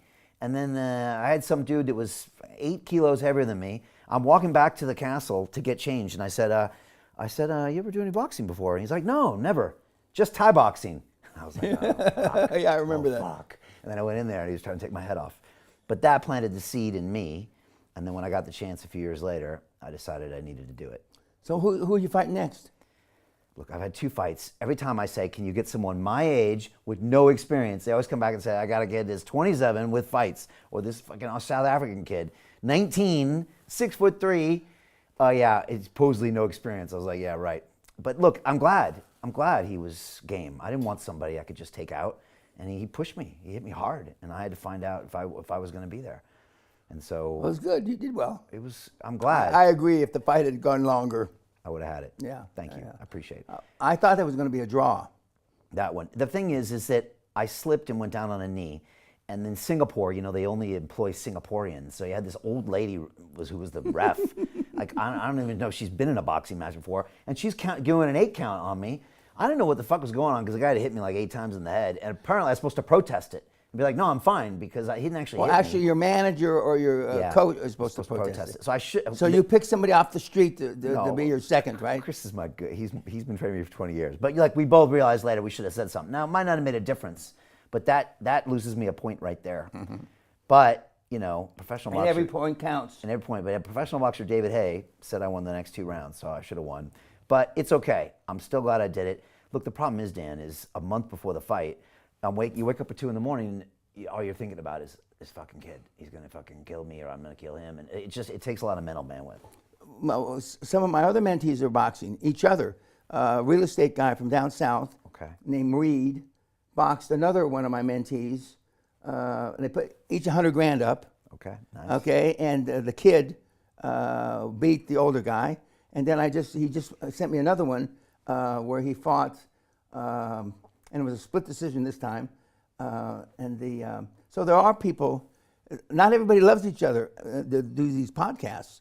And if you say something bad about somebody, and then their cousin or their wife or somebody, and then they want to box. It's a good experience. Yeah. I'm glad you're doing it at the castle. Because what you tell the kids, if you can get in the ring, it makes cold calling look like a joke. Correct. And you're right. I agree 100%. And you're right. Once you go through that, then you ask yourself, I'll be honest, and look, you taught me a lot about fear, Dan. And look, I wouldn't have been in the ring without you, let's be honest. I wouldn't run for mayor without you. I wouldn't have done the Ironman race without you. I wouldn't have done a lot of things without you. Because I now look at fear as something I need to engineer into my life. That's QLA. Well, you already engineer too much. Yes. Okay. I know. But at least I try to engineer fear or risk into my life. Yeah. Whereas before I was There's a way of mitigating risk. Right. But I'm trying to put myself in things that have a lot of upside and downside. Because like you always said, nobody remembers your failures. They always remember your wins. Correct. And same with me. So that's what I learned from you in QLA. I didn't roll up companies, but I learned to try to embrace risk. I'm sure I need to do more. Yeah. I need to do more, right? And the older you are, the harder it is to start. Yes. And when we tell the old gits, when you're 20 years old doesn't mean shit, Yeah. I had my first boxing match at 53. The kid was 27. I was 54. The kid was 19. All right, so there you go. So, but everybody always say, look at what great shape he's in. Did you pay him to say that? No, but I'll take it. But on the opposite side of that, I think I might have mentioned it. We have guys that come to the seminar just to work up the courage to take somebody out for a coffee, after 3 years, and then she says no.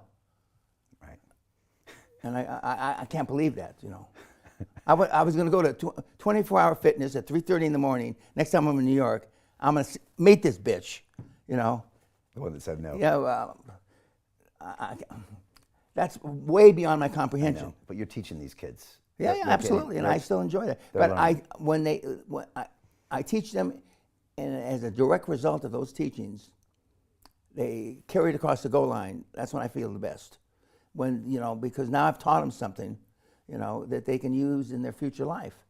And it affects all, as you well know, it affects all your life, not just, you know, your personal life,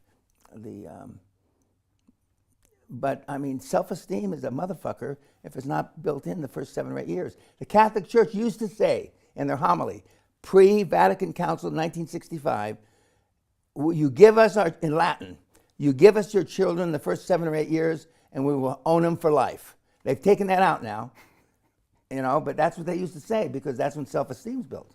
The Spartans, same thing, first 7 or 8 years. Yeah. But most of the kids that are walking the streets here and that are listening to this would have been thrown in the pit. They wouldn't have got to be a Spartan because, you know, what good reason? And everybody's got rights now. Even the kids?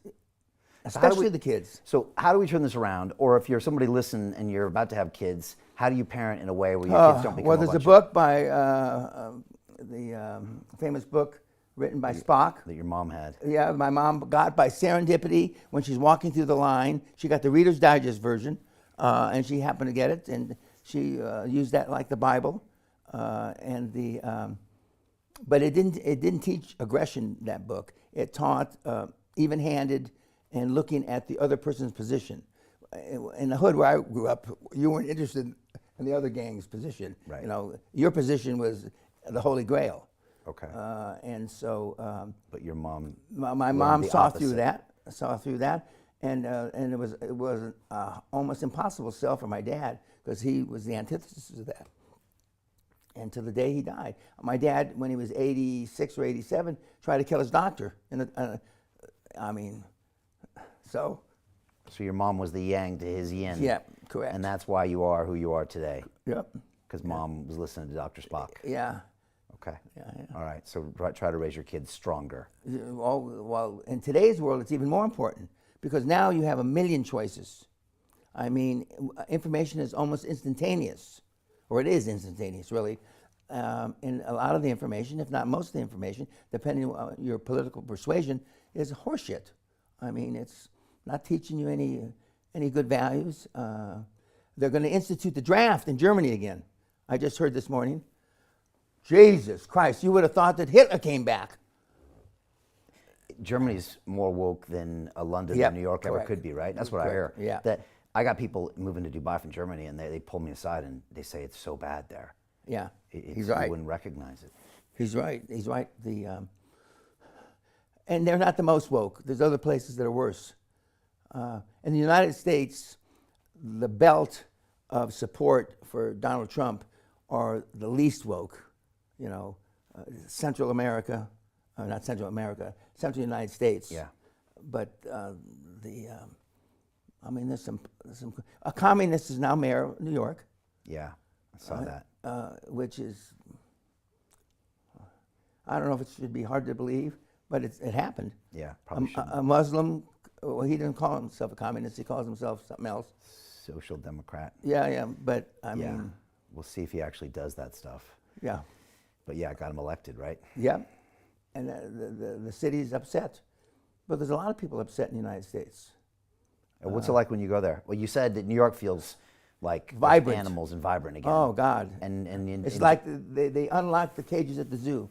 Okay. And is that the U.S. in general? Is there a little bit more of an Well, I mean, certain pockets. Okay. The Eastern Seaboard is very business-oriented. From Washington, D.C., actually from, not Maine, but Washington, D.C. to the Keys.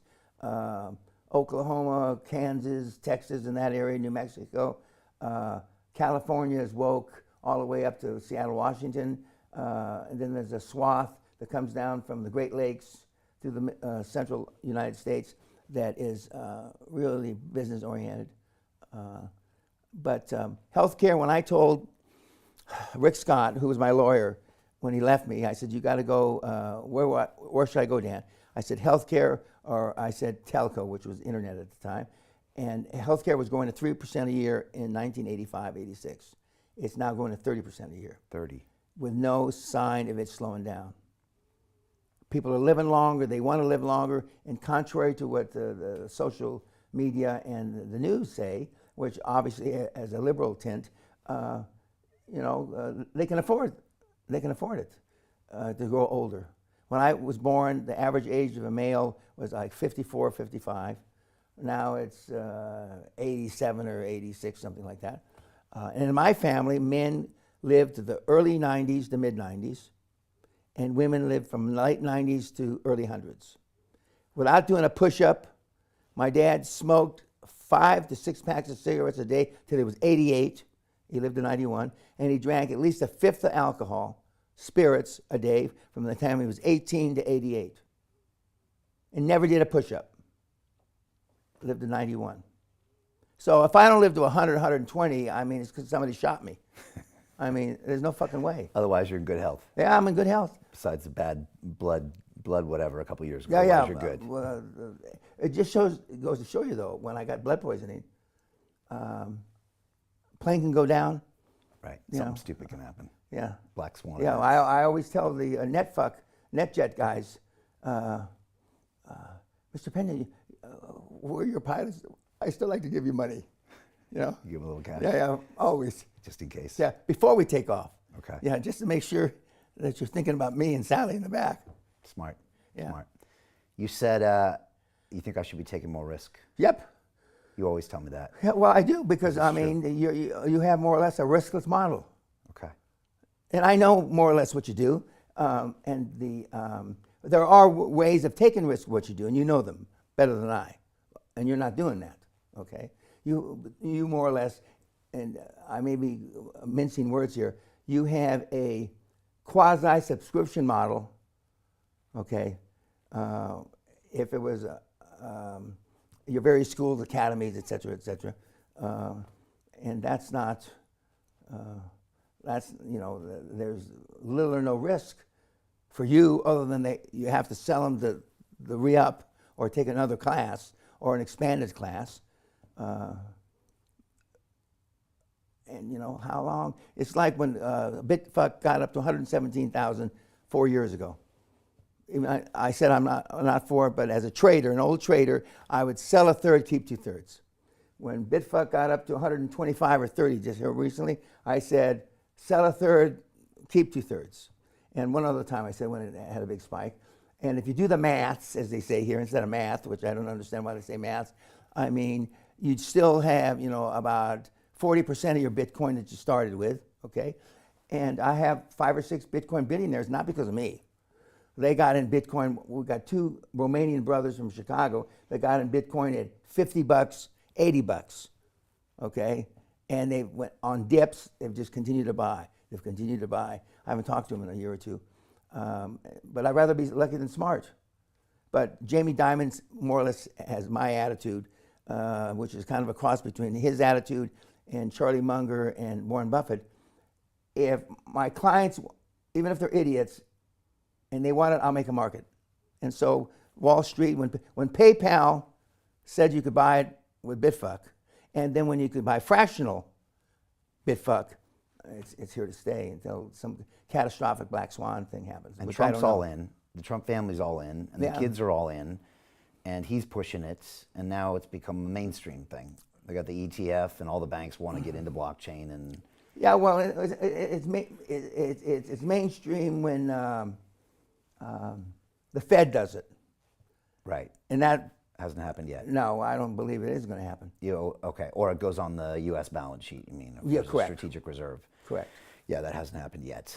Oh, maybe it will. And it's volatile as hell, and most people can't handle it, that volatility. Yeah, a third of the people who were at the seminar in November, and I wasn't even following it, paid to come to the seminar with BitFuck.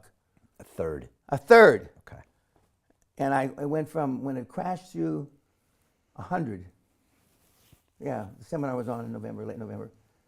And you could see in the audience, I mean, it looked like they were sitting on eggs, and but kids load up, if you got 2% or 5% of your assets, that's one thing.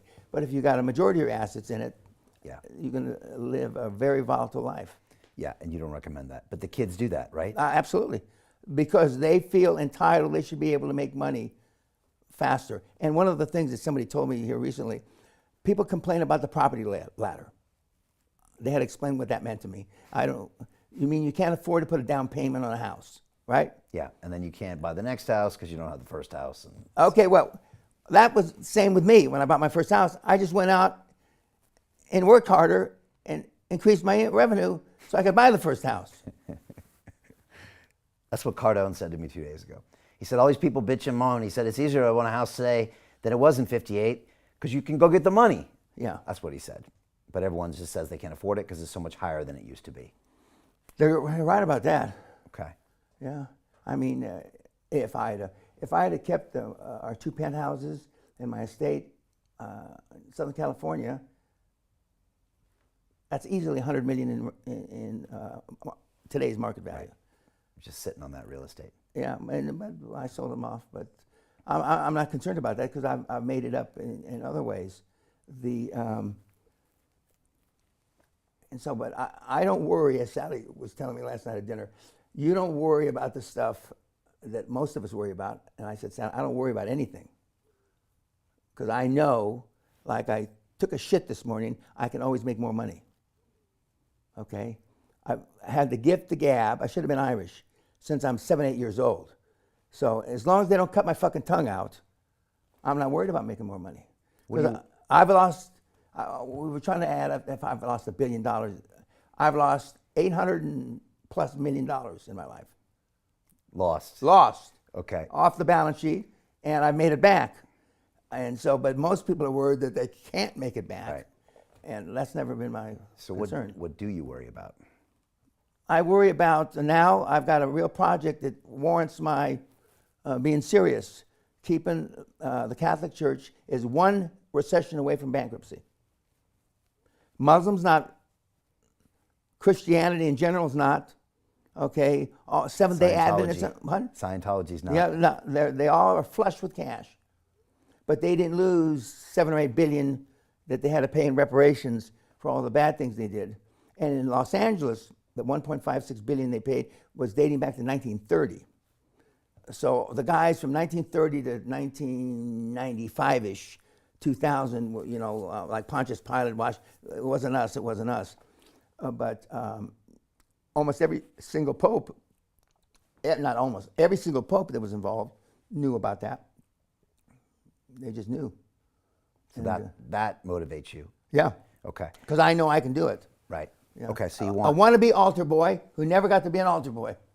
I mean, how'd you screw that one up, Dan? Well, my parents didn't have the $8 to buy me a little uniform. Okay, gotcha. Okay, all right. What else do you worry about? You worry about your reputation. Yeah. That's important to you. Brand. Your brand. You worry about how you're going to be remembered. Yep. Okay. Yep. How are you going to be remembered? Well, I won't get credit for, you know, the 25 million jobs I've created, et cetera, et cetera. I'll be gone. I have to be gone. But the deal I'm making with the church, I'm going to do this, listen, is upon my death, okay, I'm going to be canonized. Canonized is the process of recommending you to be a saint, is that right? No, I'm already in that process. Oh, really? Yeah. Before you're dead? Yep. How did you pull that off? I mean, St. Teresa was, she was helping people. I can sell anything to anybody. Okay. So one day you're going to be a saint? Correct. What are they going to call you, Saint Peña? Well, I haven't picked a name yet. You can pick a name. Yeah. I like St. Daniel. Oh, so you can choose one of your names. Correct. Or anybody's name. My name, maybe. Yeah, St. London Real. Yeah. St. Daniel, maybe? Yeah. Okay, not St. Peña. Yeah. There's no other St. Peña, is there? No. Mother Teresa, that's her first name. So is she a saint now? Oh, yeah. She's St. Teresa. Yeah, it only took 25 years after she died. That's a fast track. Yeah. But they just made a kid, 16 years old, a saint, St. Carlo. He was 16 years old when he died. He's only been dead 2 or 3 years. They made him a saint about a month ago. How does that work? Internet, blockchain. Blockchain. You got voted. Yeah. Right? Okay. All right, so you're going to get canonized and you want to become a saint. Correct. Okay. You want to be remembered. You're going to, the digital footprint is going to be how you're remembered. Is there going to be are you going to leave us with an AI version of you? It's going to be a hologram. Okay. When I die, all my stuff, including the stuff that's 98% of everything I do is already online. Right. It's the 2%, the nuances that's not. That's the good stuff too. Yeah, it's a lot of the good stuff. And it's a lot of the webinars. It's a lot of the in-person talks that the guys give. What about your email inbox? like, what if you could get that into an AI? You know, all your private conversations. Well, you can. Right. Yeah. That's You can. That's and super juicy. I will put it open source. Is that the right word? Open source? Yeah, I think so. So Open available, source, everything. free to everybody. And with a hologram. In fact, as I don't think I'm ever going to be so ill I can't give the seminar. But if that were to happen, we're already working on a hologram that's going to sit in my chair in front of the $1 trillion man thing. Okay. And Give it to you. And answer the questions. While you ask the question, the AI is figuring out what the answer is. Yeah. And then can you dial it up to like super nasty grumpy Dan or We haven't Dan worked, after two martinis Dan? No, we haven't worked on that many details yet. 'Cause that would be good. Because some guys, I mean, you got guys that beat themselves, right? The QLA bots, so they Correct. could turn it up if they need a little bit. And if it's just too much Dan, they could turn it down a little bit, you know? Yeah, but I would rather turn it up, not turn it down. Somebody heard you were coming back, and they're like, how's it going to be with Dan? And I said, Dan in private is much worse than Dan on the shows. Yeah, especially when you haven't seen me for a while, and you see me, at least the first hour, you're brutal to me. Like you lay into me. I remember that. Well, you can't use this as an example. What I didn't say anything brutal. No, not here, but I mean privately, you do. Oh, yeah. Yeah, publicly, I mean, well, you know. You shoulda, you coulda. You're just like, what the hell are you doing, Brian? What are you doing with this? What are you doing with this? Whether it's at the castle. And if you should live to be 80, which is doubtful. Easy. No. Did you see me? See how good a shape they said I was in, Dan? I should have been in the ring with you. That could be arranged. Yeah, okay, 54 and 80. Okay. You saying you want some of this? No, Are no, you I breaking should. news No. right I now? said I should have been. The fight wouldn't have lasted as long as it did. Okay. Believe me. So you're saying you could beat me? Categorically. We should put this. Brian. Okay. There's no question in my military civilian mind. I could snap your neck from here. Right. Would Sally let you fight? I wouldn't tell her. Yeah. Okay. You were saying, I'm not going to live to 80. Is what Yeah, you're but saying. if you should live to Yeah. 80, you're going to look back. What should I have done? Okay. And I can already give you a list of 40, 50 things That I should have done already. already, and you're only 54, 55. Okay. Okay. Your So birthday's May 31? May 17th. May 7th. Oh, the day after my mom, May 16th. Yeah, that's right. So it's the same message. Take more risk. Do more. Stop screwing around. Yeah, I mean, you have a following, whether it doesn't matter whether you deserve the following. It's the fact is you have it. Same thing I told you years ago. Yeah. And what are you going to do with it? You know, not a dissimilar talk I had with Grant Cardone. I don't get any credit for creating those billions he's got, Yeah. but the interview I had with him that he took off the air is why he's rich. Right. Well, you told him to. Exactly. Take and the he, social and build the funds. and he did it. Yeah. I don't know which of the stories is true. One is that when I left, a day later, he fired a bunch of people and he started over again. I don't know if that's true. Or he took 4 or 5 months to, see who could adapt and who couldn't adapt. But he was sitting on, I told him, billions in assets that you could take a 2% management fee off the top and get yourself that 650, which I think he's got now. Oh, in assets? No, the plane. The plane. Oh, yeah. Now he's got a 650. He was Yeah, telling me and he that put $1 million extra in aeronaut. No, story. Yeah. what do you call Avionics. it? Avionics. That's the word I'm on. Yeah. Okay. Okay. So you're saying do the same thing. Take my audience, whether you agree I should have or not. Doesn't matter. It doesn't matter. By the way, you used to call them a bunch of losers, but they're older now and they Okay, have so but that means and money. doesn't make them that they're not losers. All right, but still. And you're saying do something bigger with it, is what you're saying. Okay. We You have did a base. something. Not many people are gifted a base in their lifetimes. True. We started earlier than most, and then we did stay focused longer than most. Maybe sometimes to my detriment. We kept doing the thing. Back in the day. Yeah, and then that built the audience over time. And then we didn't really know what was there until one day it said geometric progression. And then in year 9, it was like, oh, there are a lot of people watching. But there's more you can do with it. Look, in the last few years, we did something with it in the financial space. We built a venture firm, and we've done bigger things than we ever did in the past. A little bit like Grant Cardone. I was explaining the model to him, and he was like, oh, interesting. But there's more we could do. Absolutely. Right. But see, not the flip side, in conjunction with that, you can always do more. Yes, I Okay? know. Very few models you can't do more. Very few. Yeah. Okay? But how do you teach someone to see that they're not doing more when they think they're telling themselves every day, I have to do more? With great difficulty. Right. I mean, You need that's a mentor. that's why you know, the guy that's done 56 billion is stopped. Right. He was just got the front wheels off the runway. That's enough for me. I remember I almost choked. I was at an airport. Because that's your number. Yeah, But he had enough for whatever reason. for whatever reason. And you've seen that a lot. I've You've seen said it, that before. countless times. A lot of guys quit earlier. Yeah, yeah. I Couple want to be a $100 million. billionaire. They make $80 million. I never hear from them again. Right.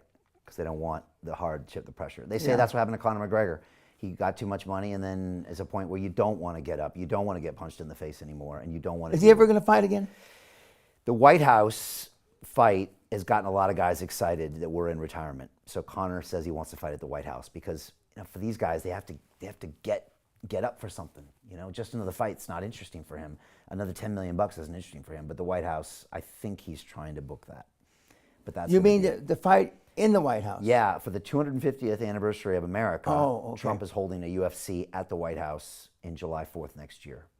The fighters are going to walk through the Oval Office. Only Trump could do that, and his buddy Dana. Yeah.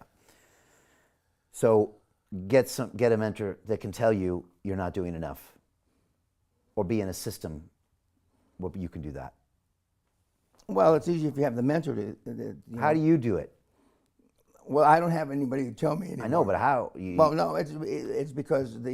You don't need to anymore. No, every day from when I take my first pee to when I go to sleep, I think QLA. I mean, and to a certain extent, the 20 plus companies I'm involved with are already every day. Each one of them pushes one of the buttons that they made a mistake on. Okay, and so that keeps it fresh. The fact that I speak and I do these podcasts, some are challenging, most aren't.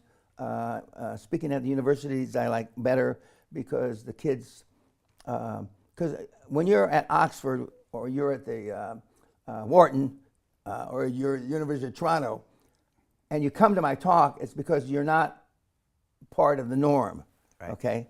Right. You're different. And so they ask different kind of questions. The real question that should be asked by everybody that listens to me or comes to the seminar or listens to any of my stuff online is this really for me?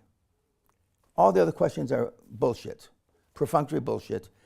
But if you answer that one of two ways, if it is, you really think it is, or because if you're going to only try, you're going to fail, okay? And if you say no, you save yourself a lot of time, a lot of effort, a lot of seminars, a lot of podcasts, a lot of books, et cetera, et cetera. And for most people, it's not for them. It just isn't. You know, I sat for 9 years, 11 months, 3 weeks. I devoted 100 to 120 hours a week to QLA at the expense of my God, my family, my kids, everybody, okay? And that last week to make 10 years, I looked at the phone, and this is before all the internet shit. I couldn't do it anymore. I just was spent, okay? A good portion of my net worth today is still responsible for those 10 years. Today, That's this you is doing the model before you started teaching it. correct. Right. Okay. Okay, and then I found that, you know, I made $500 million, not overnight, in 6-7 years, but I didn't find it hard. But I can sell anybody anything. I mean, that guy that asked that girl for a coffee and she said no after 3 years, I can't relate to that. I just can't. I'd still be sitting there asking her. It's 17 no's before you get a yes. That's And great. anybody that knows anything about sales knows that. How many times do they ask? 2, 3, 4? It's like the famous question. When you were there, you didn't ask it. They said, we were talking about, you talk to a guy at 10 o'clock in the morning, and how soon is too soon to get back to him, Mr. Peña? And I said, 10 in the morning, 10:30. And they're talking about 3 weeks from now. I never went through. Just for a girl or for a business deal? No, either Both, one. okay. You know, I mean, I just Get on it. yeah, and And I have rhino skin. Sally calls me rhino skin to this day. You can't hurt my feelings. When I came here in 81, I used to say, I'm an American, you can't hurt my feelings, just give me the fucking money. Just like that. And I got it. I still say the same thing. The bankers don't want to talk to me. Because, you gotta have and I'm very numerate. I can understand this shit without a calculator or whatever. And you gotta have a good fucking reason when I talk about string tests and all this bullshit. I was doing that shit before you were in grammar school, kid. Negative covenants and all that shit. The key is when you sign up the first agreement, nothing's going to get better than the first agreement. And that's on managing people. It's easy to start tough and loosen. If you start loose, you can never tighten. Same with raising kids. Now, I overdid it with my kids. I was too strict with my kids. I wish I beat them more, but I didn't, But the rules of the castle were too much. Yeah, butlers and Dressing that kind up of for shit. dinner and all that. And they had tennis pros and golf pros, and Is they it didn't true have they're any not free getting time. any money? Is it What? true they're not getting any inheritance? None. And you said that they say they're okay with it, but deep down, That's what they say. they're not. I know they're not. Especially your son. Yeah, Okay. yeah. He can't be okay with it. And why won't you? Because it's gonna. Taint They're him. already grown. Why would it matter? Yeah, because The principle. No, it's not. It has nothing to do with the principle. It has to do with the fact when you earn the money yourself, it's not the same as when Daddy gave it to you. And even though if Trump got 4 million or 400 million, I don't know which one is true. He's still in the back of his head knows that he didn't start from scratch. Okay, got it. And that eats at a man, and you don't want them to have that feeling. It's just Same the wrong reason- kind of money. It's bad. Just like the same reason, one of the reasons you get in the ring. Why? Tell me. I've told you before. Okay, why? Your dad's a better person to answer that question. Okay, well, so I'm going to talk to my dad, and then No, you're not. But I'm gonna I saw your resolve feeble everything? attempt at interviewing him once, whenever that was. I don't think my solutions lie in my dad. No, they emanated from your dad. Okay. And More so than any no, son and his not father? more so. Maybe more so. Really? Yeah. Okay. His Caltech mentality, he couldn't cope. Well, I couldn't cope with his mentality. Caltech, Yeah. you know exactly what I'm talking about. Tell me. So Go back and listen to your interview. Okay. Seriously. Okay. So he's a Caltech guy. I know. He doesn't have a lot of You- emotions. Duh. Okay. And that's what's stopping You've only me. developed emotions in the last 10 or 15 years. Maybe that's true. Not maybe. And that's what's stopping me, not having my No, it's emotions. what initiated you not reaching out and taking risks. Because you knew what the answer was when you failed. You knew the answer before he said it. Because if I failed, he wouldn't love me? Is this Well, it? only you know that. I don't know that. Okay. But Some people's love is not worth it. Okay. But you're saying that the root of my lack of risk-taking is me not feeling I'll be loved if I fail.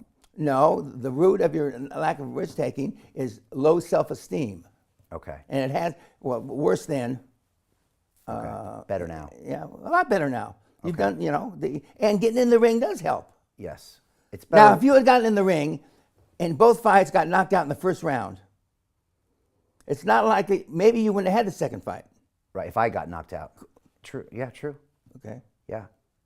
Yeah, I was thinking about my kids and my Well, mental health. we had a guy recently who's one of my gazillionaires that said that, well, what if he damages some of my brain cells, and I'm not as numerant? Yeah. And I said, well, that's a hand job. Whose fucking idea, Yeah, it's all bullshit. Yeah, exactly. But you try to talk yourself out of it. I could see all my brain telling me this. It was like giving me all these worst scenarios, Dan. And I was just like, I don't even want to go in the fucking ring. And then I was like, but I have to go in the ring. And then afterwards, it was like, that's all bullshit. Correct. 95% of the things we worry about never happen. I was at a board meeting a year ago right now in Toronto, and and Sally had joined us, and our lawyers and accountants and all these people. This is a $500 million company, revenue. And we decided, it was snowing, and decided to walk back to the hotel for dinner, for drinks. We had just had dinner.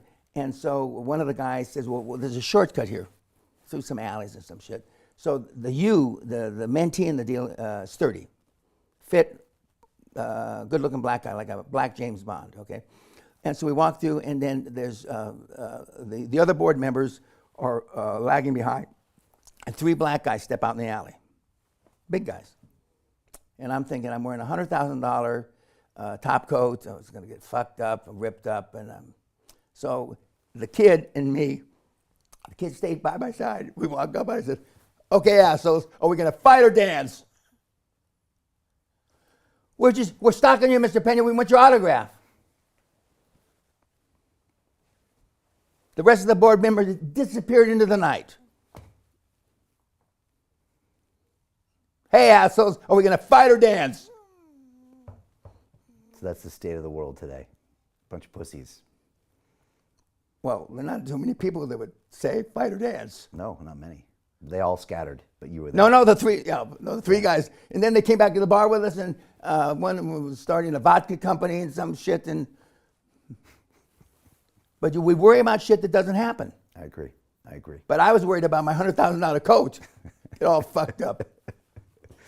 Yeah. But maybe by doing things, I become the man I need to be. Well, I mean, you're closer to the man than when I first met you. I agree. I agree. You already said 2 or 3 times during this interview, you changed. I helped change you. yes. You Okay? did. But you don't change unless you're ready for change. True. Okay? And it took me And too some long. of the things were harder for you to change from, Yes. and some were hard into. But you didn't, just like in the ring, you didn't die from them, did you? No. And it took me too long. It's 11 years, Dan. It's a long time. I know you're like, You're Brian. an engineer. And here's the crazy thing. In the first few years after we met, I was talking about a fund. I was going to raise a fund. I was doing the tech show at the time. And then 10 years later, I actually did it. And I'm watching myself do it with the blockchain fund and all these. And I'm like, why the fuck didn't I do this 10 years ago? And you were telling me to do it. But I couldn't get my head around it. Well, But now I can. okay. There's a famous guy out there that says he's read 700 books on change and psychology and blah, blah, blah, blah, okay? And I'm sure there's at least 700 books on sex. I don't know. I've never read one. But I could ask the audience that read the 700 books on sex, did they compare to actually having sex? No. You can study, get ready for, now spreadsheet. The last spreadsheet I did was, before spreadsheet, what was it called? Lotus 1, 2, 3. Yeah, Lotus 1, 2, 3. That's the last time I did one, okay? Right. It's either hot or it's not. It's That's not. what you used to tell me. It's either hot or not. Yeah. And but it's still a tough thing to get through to people. It just is. And a lot of your kids take time. Well, because they're afraid of making a mistake. We had an old guy, a retired guy, who was 67 years old. And he built 2 or 3 companies, sold them off, and he was on his 3rd or 4th wife. And now he's got a girlfriend, just made his wife, who's 30, okay? And he says, I'm here because I thought that I had made enough money to last a 4th wife. But I know now I'm not. I haven't. So I got to make another fortune. And he's a Swiss guy, funny as hell. And then I said, when they were asking questions at that drinks at the end of the seminar, and he says, what we're really afraid of, Mr. Peña, no matter what we say or what we do, that we can't perform. Just because you bring 1,000 people in front of us, and they all did it, the Goomba brothers and this, the that, and the other, okay, and then we're the 1,001, and we can't. And that's the basic fear. And that's why the longest deals are that we have been able to keep track are 12 and 13 years. It took them 12 and 13 years. This last group we're averaging about 3 years. But since you were there, we had a guy do it in 26 days. Is this the pig fucker? Pig fucker. Heard about him. 26 days. Congratulations. And he's already retired. He's already retired. Really? Yeah. He made about 40 million pounds, and he's gone. He got a McLaren and something else, and he's about 3 feet tall, and he's got real ruddy skin, and he thinks that he's combing his hair different, and that's why the girls like him. Give me a fucking break, okay? Look at the monsters you create. Peña. Yeah, I mean, it's hilarious. But, I mean, you can fabricate almost anything to yourself. You can come up with a bullshit reason. True. But, yeah, you got in the ring. See, I think what I need to keep doing is taking more risk and getting more uncomfortable. I don't think I don't think a talk with you my have daddy. to learn to be comfortable being uncomfortable. Okay, but I don't think a talk with my dad is going to get me there. Well, I don't know. Well, I don't want to know how fucked up your relationship is with him, but I know a lot of the guys. When you hear, because I don't have. I only have dinner with one guy, remember, and I don't have lunch and I don't have breakfast. But they were talking about daddy issues. And so when you're the second to the last day and you have a guy in the front row up here yelling at a guy in the back row, oh, we're tired of hearing about your fucking daddy issues, okay? So what you're talking about, we rarely hear mommy issues, okay? We almost always hear daddy issues. And then when I searched into it, both of them come from really reasonably successful parents. Their fathers, one's a big mega something or other, and he, I'm exaggerating, a plumber. Nothing wrong with being a plumber. It's an honest living, right? But it's not Fortune 155 CEO, whatever his dad was. And what does the Fortune 155 CEO think of his son, the plumber? You know exactly what he thinks. Not impressed. Correct. Okay. And that's where it stems from. Part of it. You're the king of daddy issues, damn it. I know. It's a I've power. been successful in everything except athletics. Right. Okay? And my dad was all-American, blah, blah, blah, blah, blah. And it's the thing that I picked that I knew he couldn't come back and compete against me. And when I brought him to the castle the first time, and I stood under the Napoleon chandelier there with my arm around him like this, and he looks up and he says, son, just tell me it's not drugs. And I said, Dad, it's kind of like drugs. It's oil and gas. It's addictive. Because he couldn't relate to how I went from barrio bad boy, in jail. The last time I was in jail was attempted assault with a deadly weapon on a policeman. I mean, I was only going one way. But you did this because you couldn't progress in athletics. That would have made your dad proud, so you found another way. Correct. So all your success comes down to a daddy issue. Yeah. Taken to the extreme. One of my dad who never understood what I did. Right. So although my kid brother lies to me, Vince, I know you're going to listen to this, lies to me and says, Dad knew exactly what you were doing, but I know he didn't. Anyway. So if channeled right, it's a superpower. Absolutely. Okay. I just need to channel it better. Correct. Okay. Not channel in the sense of these hocus pocus guys. Right. Okay. Not that kind of channel. Just channel it into more risk taking. Correct. And caring less about thoughts, results, opinions. Which is the same. Not caring at all is best. Yeah. Okay.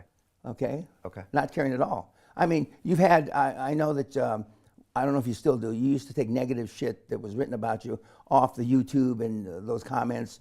Okay, and I teased you about it then. I don't want to know what the answer is now. But Yeah, it wasn't helpful. okay, well, we don't take anything off. Yeah, but you don't let people talk shit in your seminar either. Okay, well, they can. Similar thing. No, they can't. You'll throw them out. No, but Same thing. Somebody can put anything on Reddit. Yeah, and that's fine. I'm over it. Yeah, but it's a bit similar. You wouldn't allow someone to talk shit in your seminar. So We have why people would I talk have- shit in the seminar. Yeah, and you throw them out. No, they don't come to the seminar. If you come to the seminar and think for a microsecond that you're ever going to get out of your mouth even something that's contrary to what I teach, you're brain dead. Right. That doesn't happen. And in the 90s, I will neither confirm nor deny, I used to hit people. I mean, we locked up your cell phone. I mean, you drank Bloody Marys from the morning to the evening. I mean, but we gave you, there were no handouts, there were no slides, there were no scripts, there was nothing. And most of my billionaires are from the 90s. Yeah, I know. There were some tough guys. Of course, that's when the Russians were coming through. And this is the Russian model without a gun. You know a lot of people, Dan. Yeah, I do. You're very well connected, and you rarely mention it. Yeah. Right? Or you're very vague. Yeah. And I got an offer to do a kiss and tell book again. And I said, how much money up front? You never asked us that before, Mr. Peña. How much? 10 million. Nah, not enough. Not enough for me to piss off a third of Wall Street. Yeah. So never going to happen? Or who knows? Nah, that's not my kind of deal. I would rather use it to squeeze them to do a deal. Okay. Than tell them all the bad things that I know about these guys. I was asked to go to Epstein's Island 3 times. By him or friends of his? No, him. Him, okay. Actually, Maxwell, because I knew her father. Okay, got it. And Okay? did you know? Of course I knew. Everybody knew. Everybody knew it was bad news. And the fact that Bill Gates and these guys, Clinton, what a lie. Jesus Christ. Man up. they just, okay. I did the first TV commercial in 1985 with Maxwell Sr. And at the end, at the filming, he required 10,000 pounds or I'm not going to do it. And so I said, I didn't know we were getting paid for this deal. And so they went out and got 10,000 pounds and came back and gave it to him. So we completed the little series of commercial. And they even started calling me Little Max. Oh, fuck. But so, yeah, so I was on that list. All right. But I mean, I won't say anybody could have been on that list, but. There was a lot of people. I mean, he was connected to a lot of people, Yeah. making a lot of money, right? And now it's out, and Trump says it's a big Democrat fluke thing, and it'll be published now. And maybe, Good. And maybe your girl will get out of prison. Who knows? Well, it's not my girl, but anyway. Yeah. The fact that she's in a low security prison now is not an accident. And she was just she was a kid.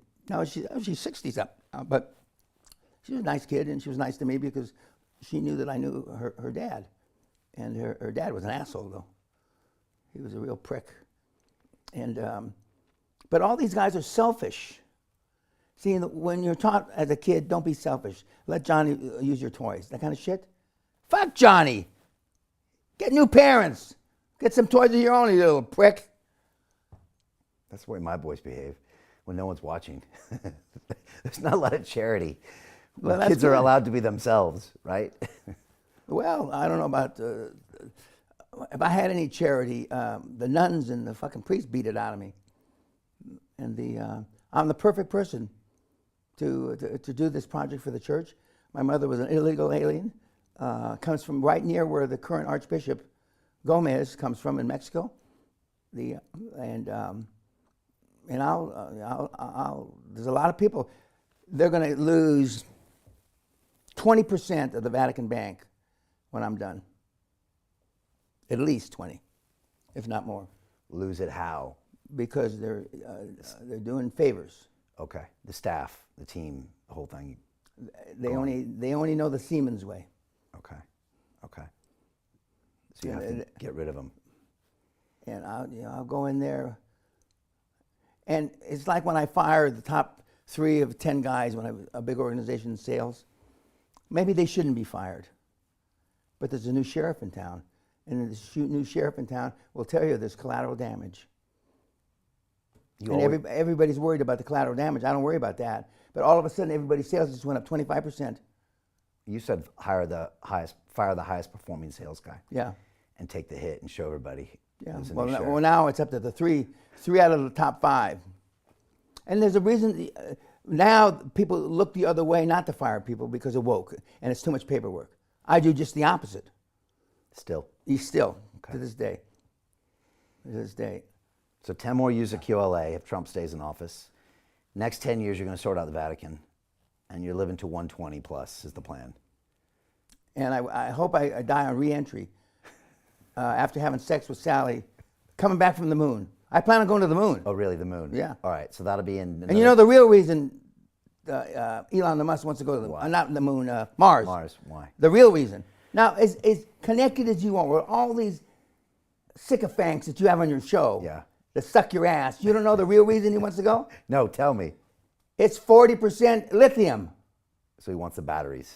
Correct. For his robots. That's the only reason. That's it? And he knows we're through down here. Well, he definitely knows that. Yeah. He wants a backup plan. And it's a great dream to sell. It's better than the Green New Scam. You sell people on the dream. We're going to go to Mars. Well, the current is green scam now, the current. Yeah. Yeah. Yeah. That's getting reversed. Okay, you know, you remember, why is Obama's $50 million estate and Gates' $300 million estate on the water's edge? And Obama just bought it in the last 2 or 3 years, if global warming's for real. Why are we building here in Britain a 28 billion pound nuclear plant in Suffolk on the water? Why? It's a hand job. I mean, God. Yeah. But it's an easy sale. We re-released your global warming clip of Oh, you yeah. being interviewed by me at the premiere of your movie, $50 Correct. Billion Man, which I had to drag you to, by the way, but that's a whole nother story. And after the movie, you got up on stage. I thought we were going to have a nice fireside chat, and you started firing bombs into the audience. A third of the people That walked woman out. was going to attack me. That Australian woman who drank too much called you out, and then there was a bunch of your minions in the front row. They wanted to kick her ass. And when people think I'm telling the global warming lady question to sit down, I was telling your minion to sit down because this girl was going to go punch her in the face. And then you laid it out to her with the core samples and everything. And that piece of video, Dan, 6 or 7 minute piece, that thing has been watched probably 50 million times, because on Facebook it was like 10 million views here. And we released it after we were banned from YouTube for 2 years. I got Why back. did you get banned? Because of ick and all that stuff? Yeah, COVID, yeah. Medical misinformation. And then it was the White House that told them to take it down. Yeah. And how did you get back? Because Trump sued YouTube. They paid him a $25 million lawsuit. And then Representative Jim Jordan in the Congress went after Google and forced them, he took them to court, and they admitted that they shouldn't have taken, they were pressured by the government to take down accounts because of COVID content. Okay. And he made them promise to put the accounts back if that's the reason they had been taken down. Now, I saw this, and I was like, is this actually going to happen? And nothing happened for about 2 weeks. And then we went back to YouTube, and to appeal again. We'd done it 100 times. I don't want to tell you how many times I tried to get that channel back. I tried many ways to get into YouTube, and every time I was about to get it back, Dan, like 24 hours, they're like, yeah, it'll be up tomorrow, no problem. We're going to do it on a weekend so no one notices. The next morning I got a call and they say, someone hates you inside of YouTube. This is a senior C-suite executive that's got their thumb on your account, and it will not be turned on until they sign off. Some VP can't do it in fucking Berlin. It's in the Valley, and they're sticking their thumb on it. So I was fucked. So then we came back, and the appeal process, and it looked different. We did it. 5 hours later, bing, videos start coming up. And one of the first things we did is we republished some old content. And we republished your global warming thing, and it got 1 million views in 4 days. Because you broke it down exactly like you said now. Mm-hmm. And there was something about that where they're like, this guy knows what he's fucking talking about. And it rings true. You know how many panels and discussions I've been canceled at the last minute of global warming, and then they see that, and then they call Kath, they call Kim, we've had a change in agenda, we don't need Mr. Peña now. Because of that clip? Yeah. Really? Yeah. And sometimes I've actually flown there, I'm getting ready, brushing my teeth to have breakfast, and I get canceled. Because they Google your name and they find something you said and they come back and protest. Because there's no answers to those questions. Is that still happening now? Yeah. Well, I haven't been asked to be on a panel in a while. Are the unis still canceling you? Yeah, the girls take their clothes off and. Oh yeah. What was that like? Oh, I watched the video. They were surprised I showed up. Okay. Because they thought that they were worried up for my safety. This was a university in the north of England. Actually, south of England. South of England, and a bunch of people protested, including girls who wrote some protest stuff on and their they took their bare from bodies. The waist up. Yeah. And they took their tops off. Correct. To protest you. Yeah. And there was a bunch of feminist dudes in the audience too that were going after you as well. Yeah. All true. How was that? Well, I First time for everything. Yeah. I told You the kept girl, going, right? Huh? You kept I kept talking? going, yeah. And they stayed? No, they stayed, and then finally, the police security didn't know where to touch him, to drag him off. And then finally, they left. They finally left. Okay. But that's not that's happened in a couple of places. That happened at the University of Florida, which I thought I was safe because of Rick Scott at that time was governor. Yeah. But the woke, I was sitting at a dinner, awards dinner, and with a lady who I didn't recognize. She's the head of wealth management for J.P. Morgan, a gal. And I don't know. And so, I said something about Rick. And so she gets Rick on the phone. Who's this? Rick Scott. Rick, what's happening? Where are you? Are you in trouble? You need me? No. This lady just dialed you. She's a big hitter. She runs wealth management at J.P. Morgan. Have a good time. Say hello to Sally. Yeah, And so, but it's just, why would they do that?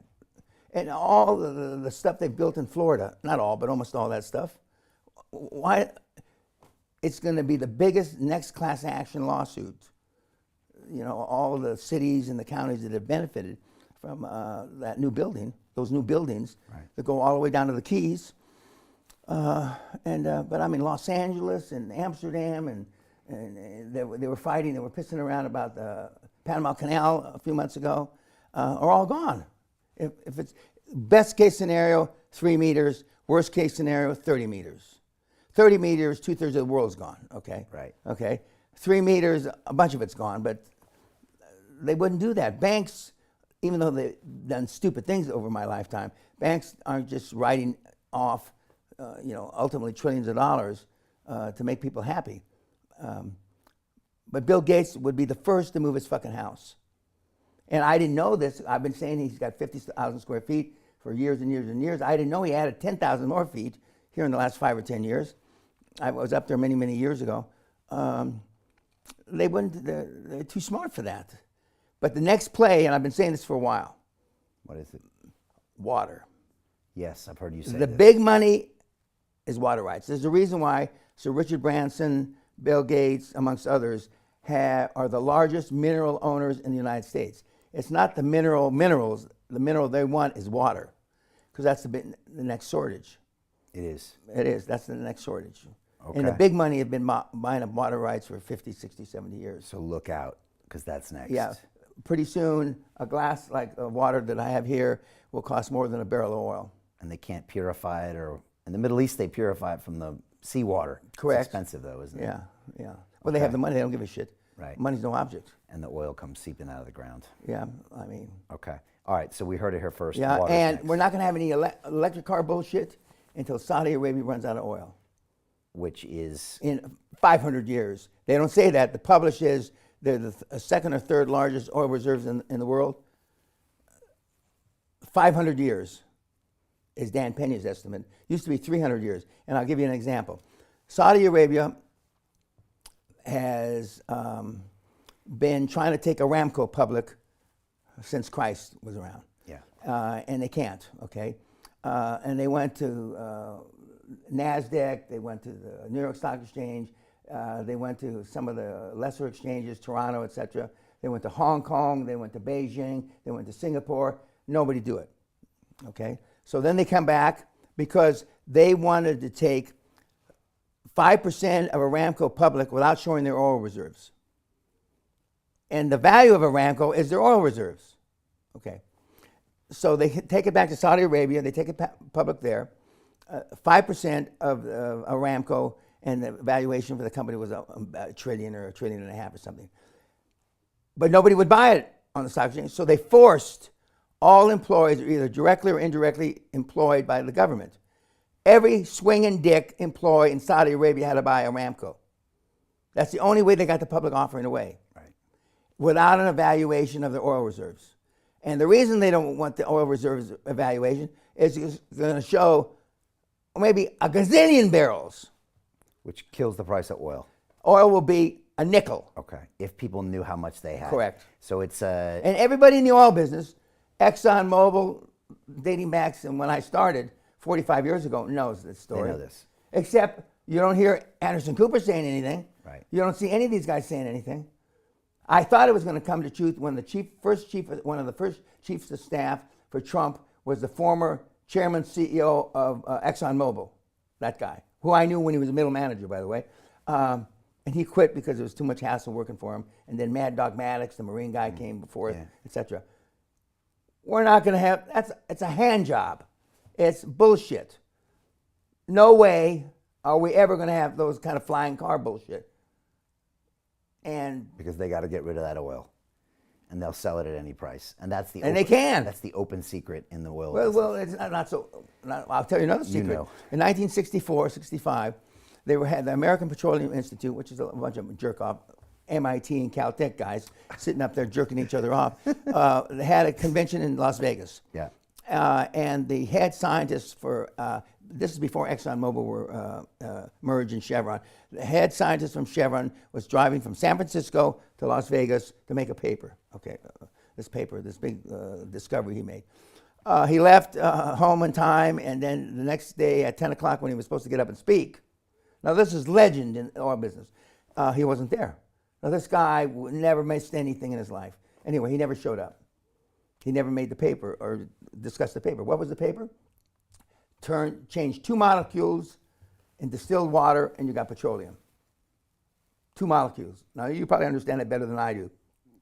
Only 2 molecules. Sounds too good to be true. Exactly. Well, that paper is sitting in the vaults of Chevron in San Francisco since the 60s. Everybody knows it. I mean everybody. The janitor knows it. Same thing for cure for cancer.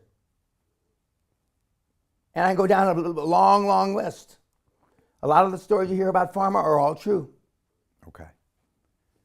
So it's all being hidden from us to keep prices up, keep demand up. So they don't lose market share. Okay. They don't say it that boldly to keep market share. Okay. And now, almost everything that goes wrong in business today is supply chain. Before Corona, nobody knew what the fuck supply chain was. True. And now? Why?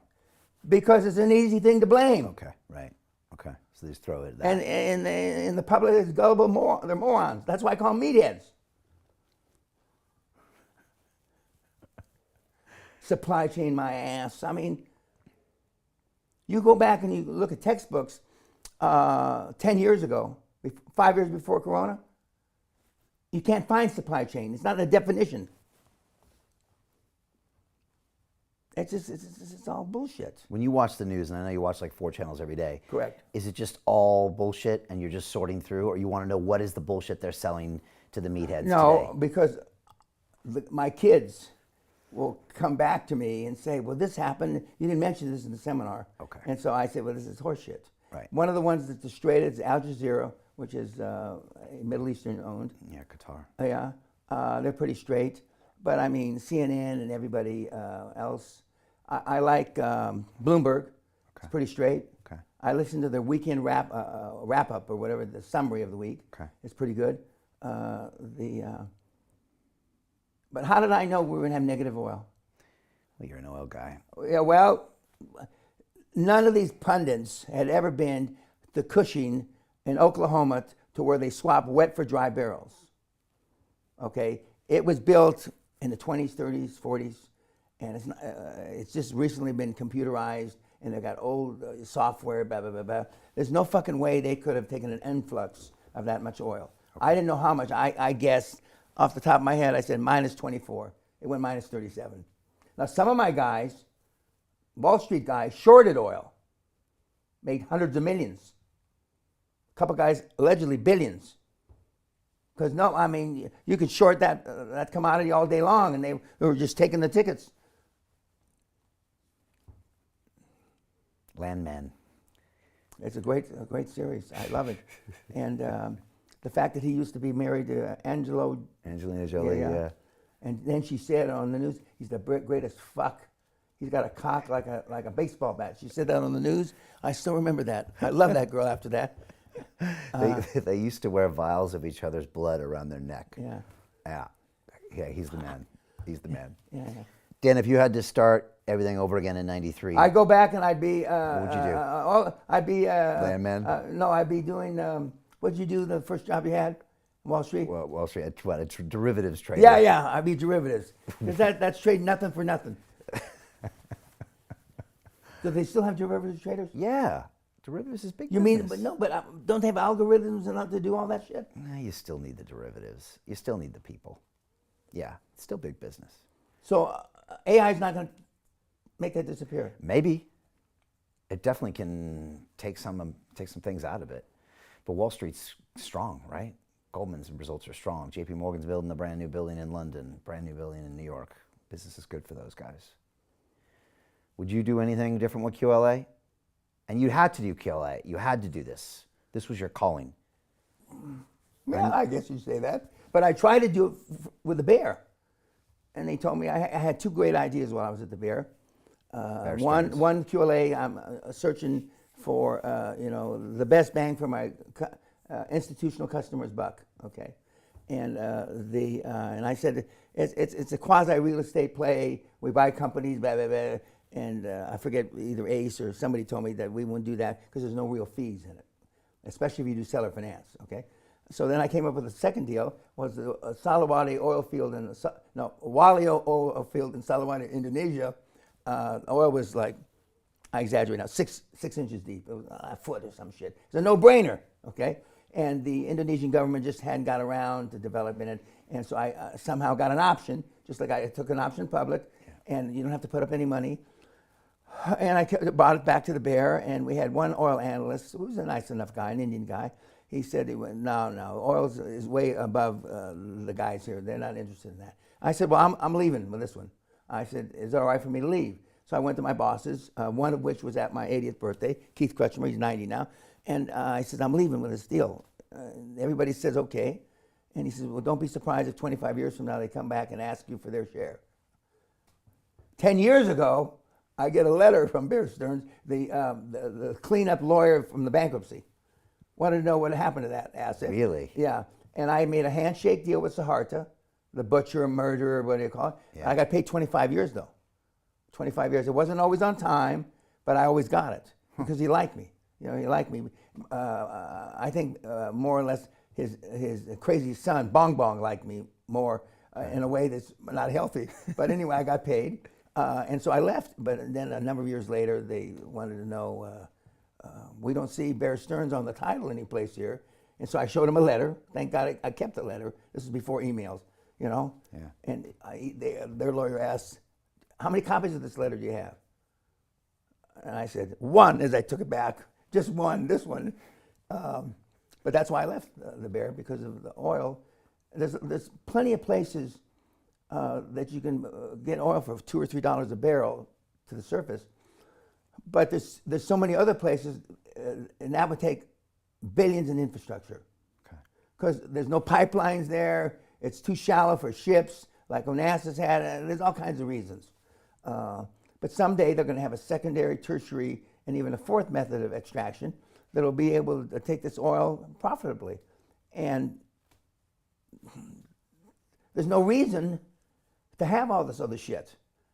And the oil guys know that. Okay. So they're still graduating petroleum engineers left, right, and center.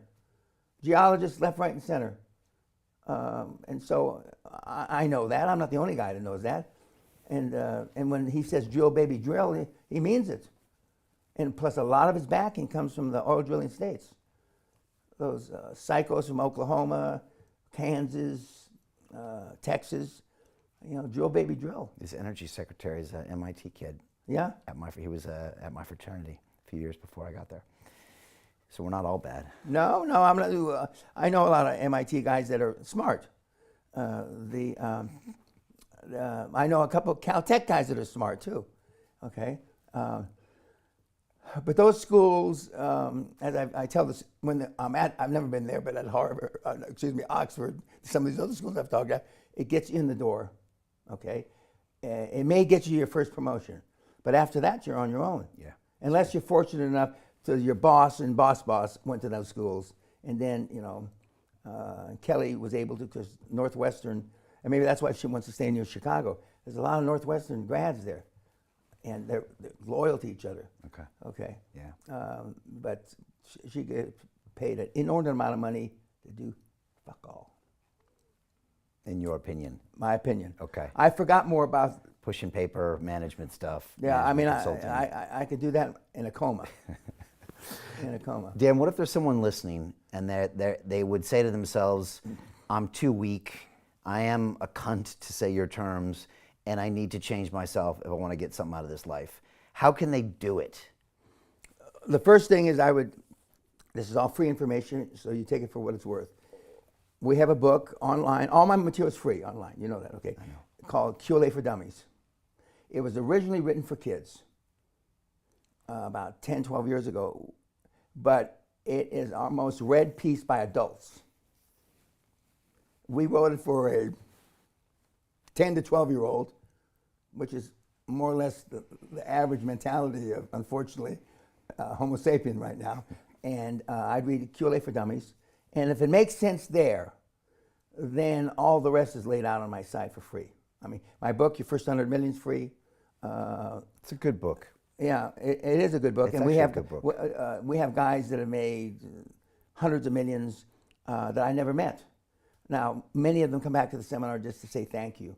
But we've got guys in prison that have made a lot of money. But one of my favorite stories, we had a minister from Bumfuck, Oklahoma, come to the seminar about 5-6 years ago. And he was a guitar kind of minister, you know. And so he tells a story. And you could tell he's wearing his cousin's suit, or I mean, he wasn't clothes that were made for him. And he said that, because you go around and say why I'm here, what I do, etc. And he says, I'm a Baptist minister. And, you know, 3 years ago, my son, I was picking him up for school. And he asked me, why does Billy and Johnny and Sally live in bigger houses than we have, Daddy? And before I could answer, he said, I guess God doesn't pay that well. He saved for 3 years to come to the seminar, lost his kids in a divorce to his wife, okay? But he's now a big health maggot, mogul in Oklahoma. He owns 50, 60 assisted living, and he's worth 20, 30, 40 million bucks. But his son said, I guess God doesn't pay that well. Well, God doesn't pay that well, so he's right about that. But you got to have a driving force. If you don't have a driving force, and if you're only going to try, you're going to fail. But start with Q&A for Dummies. And it's don't be demeaned by the cartoon shit on the front. But I mean, it's helped countless people. But you are who you hang around with. You're the average of the 5 people. And I said it earlier, maybe a mom, a part-time dad, an older brother, a sister, maybe a grandparent, and your next door neighbor. And what do they know about building high-performance people? Nothing. Nothing. In some cases, you know, I told you I interviewed a Kennedy recently. He looked, I mean, fuck, I thought it was, you're a real Kennedy. Yes, sir. I can't get a job. Now, I felt good. It's a shitty thing to say, but I felt good about it. And he says that, you know, everybody thinks that I'm a shoo-in. Now, maybe 50 years ago I was a shoo-in, but I'm certainly not a shoo-in today. And he went to Harvard and blah, blah, blah. Right, still. And he went to that prep school that they go to before they go to Harvard. Andover. Andover, that's Is it Andover? Yeah. Only on the East Coast. Just like you, just like you. I didn't go to Andover. No. And, but you still got to take action. But Okay. My neighbors here in Scotland, they're on the 8th, 10th, 12th generation Etonians, and they go to either Oxford or Cambridge, occasionally University of Edinburgh. They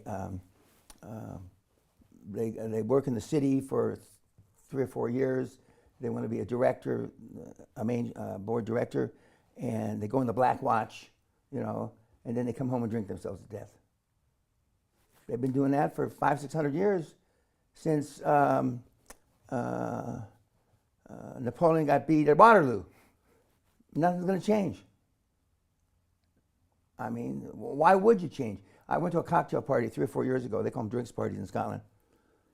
Interest rates were still at 5,000-year low before they started going up. They were 0, more or less. Danny, what are you talking about? 0 interest rate. I said, yeah, they're just about 0. They give money away now. And they didn't have a fucking clue. No idea what you're talking about. Nothing. Right. They thought that I was trying to promote something. Doesn't affect their lives at all. And somebody's wife asked Sally, is your husband, has he got a new product, he's trying to sell something? Sally said, what are you talking about? And then she said, interest rates are 5,000-year low. What interest rate? Now, the guy that runs Saudi, he's got initials. What do they call him? MBS. Okay, MBS was sitting at a meeting here recently, and somebody mentioned net zero. He has 2 interpreters. What do they mean, net zero? There is no net zero.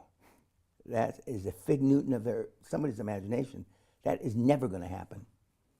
Never. And they say net zero, or no, 30% or whatever they say for UK by 2030 or 2050. They're lying. I hope not. Well, I mean, I hope so. well, net zero for whom? It's already dragged this country down. Well, It's a front page article in the Wall Street Journal the other day talking about how the green scam drove electricity prices up and supply down over the last 20 years. for I all of couldn't Europe. believe when I heard the first advert, heat or eat, for old people. Oh yeah, here a Yeah, few years ago. it's worse in Scotland. I bet. And I said, Sally, and they were showing some old get about 75 years old, and I was maybe 77 or 78 then. And then we checked around, the local reverend, and they said, oh, no. And Sally's checked around just recently if anybody needs in the village needs anything. Oh, no. There are people a lot worse off than Guthrie Village. You know, and he talked about Glasgow and some of the other parts of Scotland, but not heat or eat. And then they showed some old guy, his pension is £1,200, and his heating bill went from $600 to $1,400. Now, I'm sure maybe there's one guy, but I mean, they make it sound like it's your next door neighbor. Right. So we actually went around and checked with everybody, make sure everybody had enough money or enough heat or this and that. But advertising, I mean, it is, and now it's easier to tell bullshit on the internet. It's easier to tell bullshit, unfortunately. And and now the people, the last generation and a half, are more gullible. When stuff like that came out when I was, I don't think I was ever gullible, but it came out when I was young, I mean, and now they have fact checks, okay? When I was first on Wall Street, there's 2 or 3 guys I would call if I wanted to know, is this the truth? No, you know. But they all taught me, especially at Bear, follow the money. What's the big money doing? Okay? And the big money's hardly ever wrong. They are wrong from time to time, but not too often. It's interesting that the guy that owned the Titanic decided not to sail on it, and the guy, Abelson, who owned Twin Towers, happened to not go to the office that day. The 2 largest insurance claims that were paid in the history of the planet. And somehow they were able to escape that tragedy. So watch the money. Yeah, big money hardly ever makes a mistake. So people can download QLA for Dummies. They go to your website. You're doing 4 seminars a year? Yeah, the next one's in February. Okay, February. Okay, and then hardcore New Year's. Well, this year it's New Year's. Okay. It'll be in December, January. Okay. And you got a podcast coming soon, new. January, You're going to interview people. correct? I got to watch. Yeah. Okay. That requires empathy, Dan. No, well, no, well, I mean, they Maybe it in fact, doesn't. I just was screaming at somebody today. We're going to ask these people. I says, no. You tell them they're on the podcast. I'm not asking anybody. There's only one answer to this fucking thing. And yeah, when he can, or she, or it can make themselves available. And so, I like that. Yeah, I like I'm going to that. ask them. Yeah, I like that. I made these cocksuckers. You did. They owe me. They're lucky I'm not collected in cash. I can't wait. You're going to shoot it in your bar where you were shooting those the Godfather talks and stuff? Or you got a studio or something? Or in front of my $1 remote? trillion man sign. Okay, I like that too. Yeah. Okay. Stay tuned for the Vatican getting completely back to normal. And then stay tuned for the There's going to knighthood. be some turmoil. For the British knighthood. Can I come to that, and just cheer you Absolutely. on? Yeah? Absolutely. The You get a guest? well, I don't know about that, but I feel very. I took communion while I was at the Vatican, and so for about 10 or 12 days, I felt different. And Sally says I was acting different, and I was trying to watch how many times I said "fuck" and stuff like that. Just like when you meditated in Nepal, a few days something happened. No, to I you. didn't meditate. I just felt different when I left different. Nepal. Yeah, That's okay. true. Right. I still don't meditate. And but when you I still- meditated at Dave Asprey's conference, You felt different for a little No, bit. no. Third chakra. Third side. See, Now, why do everybody say that's such a big deal? it's there inside you, Dan. Well, I did it like in about 6 microseconds. Okay. I didn't do it once. I did it 3 times.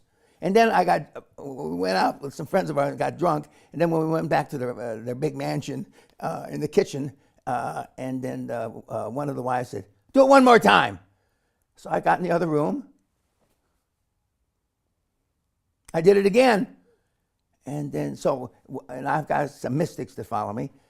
That's not possible. Because I've been hearing about the third fucking chakra for 50, 60 years. And, you know, and the Dolly, okay? And I've got some guys that are right-hand people to the Dolly. Right. You haven't met him. No, never met him. But I have... You could have gone 2 ways, Dan. You could have gone the monk way. No. Those guys make a lot of money, too. You know, I wanted to be a priest. Oh, yeah, I know. Okay, I'd be Pope by now. I've already told an archbishop that, and he went, "Mr. Peña, I know that sounds presumptuous, but I'm telling you what the Lord knows. But let's hope you're right. My prayers are with you." I've not got a no yet Okay. from any of the high-powered clergy. Not one fucking no. Oh, on The thing. on the thing. Okay, good. All right. Sally says, "Can we build in $1 trillion salary or anything?" I don't think so, Sally. I'm not doing this for the money. You're doing this for the rep. Correct. Okay. All right. Well, But there's a few people like Trump I'd like to damn. damn. No, damn them. Oh, okay. Oh, damn them. Okay. Yeah. Oh, when you're up there. I see Not what you everybody mean. deserves to go to heaven. If I get to be in charge of that list, you know, Oh, who you can damn. yeah, where I can, who goes to hell? Maybe they'll give you that for a day if you pull it off. Not if, when. If when. I meet people all the time, and they're fans of yours, and I always tell them, go to the castle. And they get this look about them like, oh my God, I could never go. I'm like, go. Go. I don't know how much longer he's going to be doing it. Oh, go. that's right. They're Remind me, scared. I should probably raise the price. I haven't raised the price in 8 or 10 years. Yeah, raise it. Somebody reminded me of that. Most people are just terrified to go. Yeah. But I mean, I gave a talk for the Scottish Business Association in Glasgow 3 weeks ago. And the guy that organizes is a mentee of mine named Paul McFadden. And they had a special dinner that I was there, and they were supposed to come up and talk to me, but everybody was afraid to come up and talk to me. And then we had a Q&A of about 100 people. And I didn't think I was particularly harsh, but apparently I was. And I said, you know, one of the kids, I said, "How old are you?" And he says, 31. "You've lived 31 years being this stupid. How's that possible?" The question, did you do any preparation? And I started going, most people that walk the street shouldn't have been born. Like I say, they should have rolled down your fat mama's leg instead of one of those 400 or 500 sperm that hit the jackpot. What good, what benefit to the human race have you done? None. And you think you have rights? In Spartan time, we would have left you in the fucking ditch. In fact, I'm willing to put you in the ditch right now. But I'm not just acting. I believe that with all my heart. I know you do. How do you produce all this money out of these little cunts? It's a fucking miracle. And that's what I told cardinals, etc. That's why I've got no nose. And they're desperate. St. Peña, it's coming. St. Dan. St. Dan, okay. I wish you all the luck with that. Thank you very much. I wish you luck with the... And I wish you luck in Dubai. Thank you. Thank you. Okay, watch out. I know you think you're smart, Brian, Watch out. but watch out. Okay. Because there's a lot. They've been cheating with camels and camel saddles and flying carpets for thousands of years. Okay. Before MIT was ever invented. Okay. Noted. Noted. And All there's right. some smart guys there. And I have a smart law firm. I'm not promoting anybody, but I have a smart English law firm who's been there since the beginning, who I depend on whenever I need something to be looked at. Okay. And it's a gal. The law firm is a big law firm, but I mean, you got to be sure. And I always say only do business where there's a rule of law. Well, the rule of law is a little shaky in Dubai. It's not as shaky as it was 25, 30 years ago. Right. But I mean, you need to make sure that whatever you're doing is rock solid foundation, because they'll look for any excuse. And additional fees at the closing are a norm. I gave you one for 50 grand. I gave you one for 20 million. And the 20 million was out of 100 million. So the guy that got the 80 million, he thought all his birthdays would come at once. But if your term sheet in your mind had spent the whole 100 million, what do you do when you only have 80 million? All right, I'll watch it. And deals like that are commonplace. It takes a while in there for, coffee and all that bullshit, which I don't relegate myself to that, but they like meetings upon meetings upon meetings. But they have the money, so most people put up with it. Yeah, they like to build the relationship. Correct. Relationship first, business second. Correct. Is what they Or do. at least that's what they say. That's what they say. Yeah. All right. Thank you for the motivation It's my pleasure. and the observations. I'll give my best to your family I will. and your daughter. Yeah, I'm going Okay. to see her soon. She remembers you. And maybe I'll send the boys up to the castle with me in about 5 years. Well, with 5 years, if I'm still there in 5 years, I'll be there the next year or two for sure. But anyway, you do it at your own pace. That's fine. The kids, I appreciate the opportunity. And so when will you physically be there? Dubai, end of the month, I'll be there. And then I'll be there for 4 or 5 months till summer. I might start for the summer. I might come back here. So yeah. Summer's a beast. Yeah, it is. Although more people are staying now. But yeah, it gets a little hot. But yeah, it's getting bigger and bigger. Everyone's moving there. Everyone's moving from here there for a lot of reasons. You know where you're going to have your office? Yeah, I think I got an idea. We had a studio there last year, so we had a whole setup there. So yeah. Next time you and Sally are in town, drop by. Okay, well, All right, Dan. they have asked me countless times to do stuff there, but I won't do it there. Saudis asked me, you got to come to the castle. Because people winding up like Khashoggi chopped up in embassies is for real. It's not just, a James Bond movie. So you don't want to get chopped up? No, I'm not going to give them the chance to get chopped up. Okay. But they've asked me many times. The only ones that I would take exception that I would do it is the Kuwaitis, the Al-Sabahs, who I was in business with for 10 years, and I know their family well. Okay. And I know the guys. And the grandson that was with me 40 years ago is now the head guy because his father and grandfather passed away. Okay. So I have more confidence than when he tells me something that's actually going to get done. Right. And remember, there's a gazillion princes there. Omir's, there's a gazillion of them, and there's only a handful that actually that title carries any weight. And so make sure you do your homework, and make sure you're dealing with somebody that promises you something that can actually fulfill it. Because unfulfilled expectations are rampant in that part of the world. So maybe a one-day seminar in Dubai for you? No. Your London one was a huge hit. What? Your London one was a huge hit. Yeah, that was my retirement, which I didn't wind up retiring. That's 5 years ago. Yeah. And it was a big hit. But you can count on two hands of the 1,000 people in the room that made it happen for themselves. Really? Two. So it's actually 7. 7 guys. Okay. So And one's a father and son, so that's 6 entities. And the rest, it was just a blip. No, it's something to check. So they have to come to the castle. You got to lay hands on them. Yeah, but I mean the 6 that made quite a bit of money. But see, the expectations. If you think a lot of money is 20 million, your body starts to run out at 16 million, 17 million, 18. Then you barely fall over the goal line at 20 million. If your expectation is 500 million or a larger number, your body internalizes that.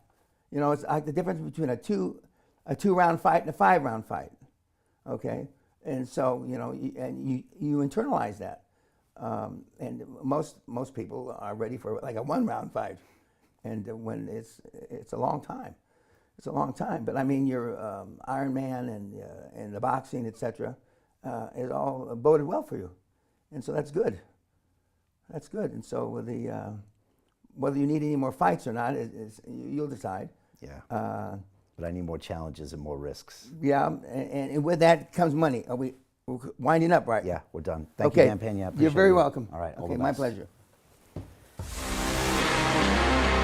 I feel blessed. I'm so happy to be part of that amazing journey. I'm glad I decided to pull the trigger and join. You can literally come into this place with zero knowledge of investing and then learn how to find deals. In the investment club, we get these offers on a daily basis. We get the next papers on our table. Don't sit around. Don't let this play out in front of you. Jump on the London Real Ventures website. We are interacting with amazing visionaries who are setting up those cutting edge technologies. This has been an interesting ride, and I cannot wait for you to be a part of the investment club. Hope to see you on the inside. If you haven't jumped on a free masterclass, do it. The best investment you can make is in yourself. Please join us. You're welcome and you won't regret it.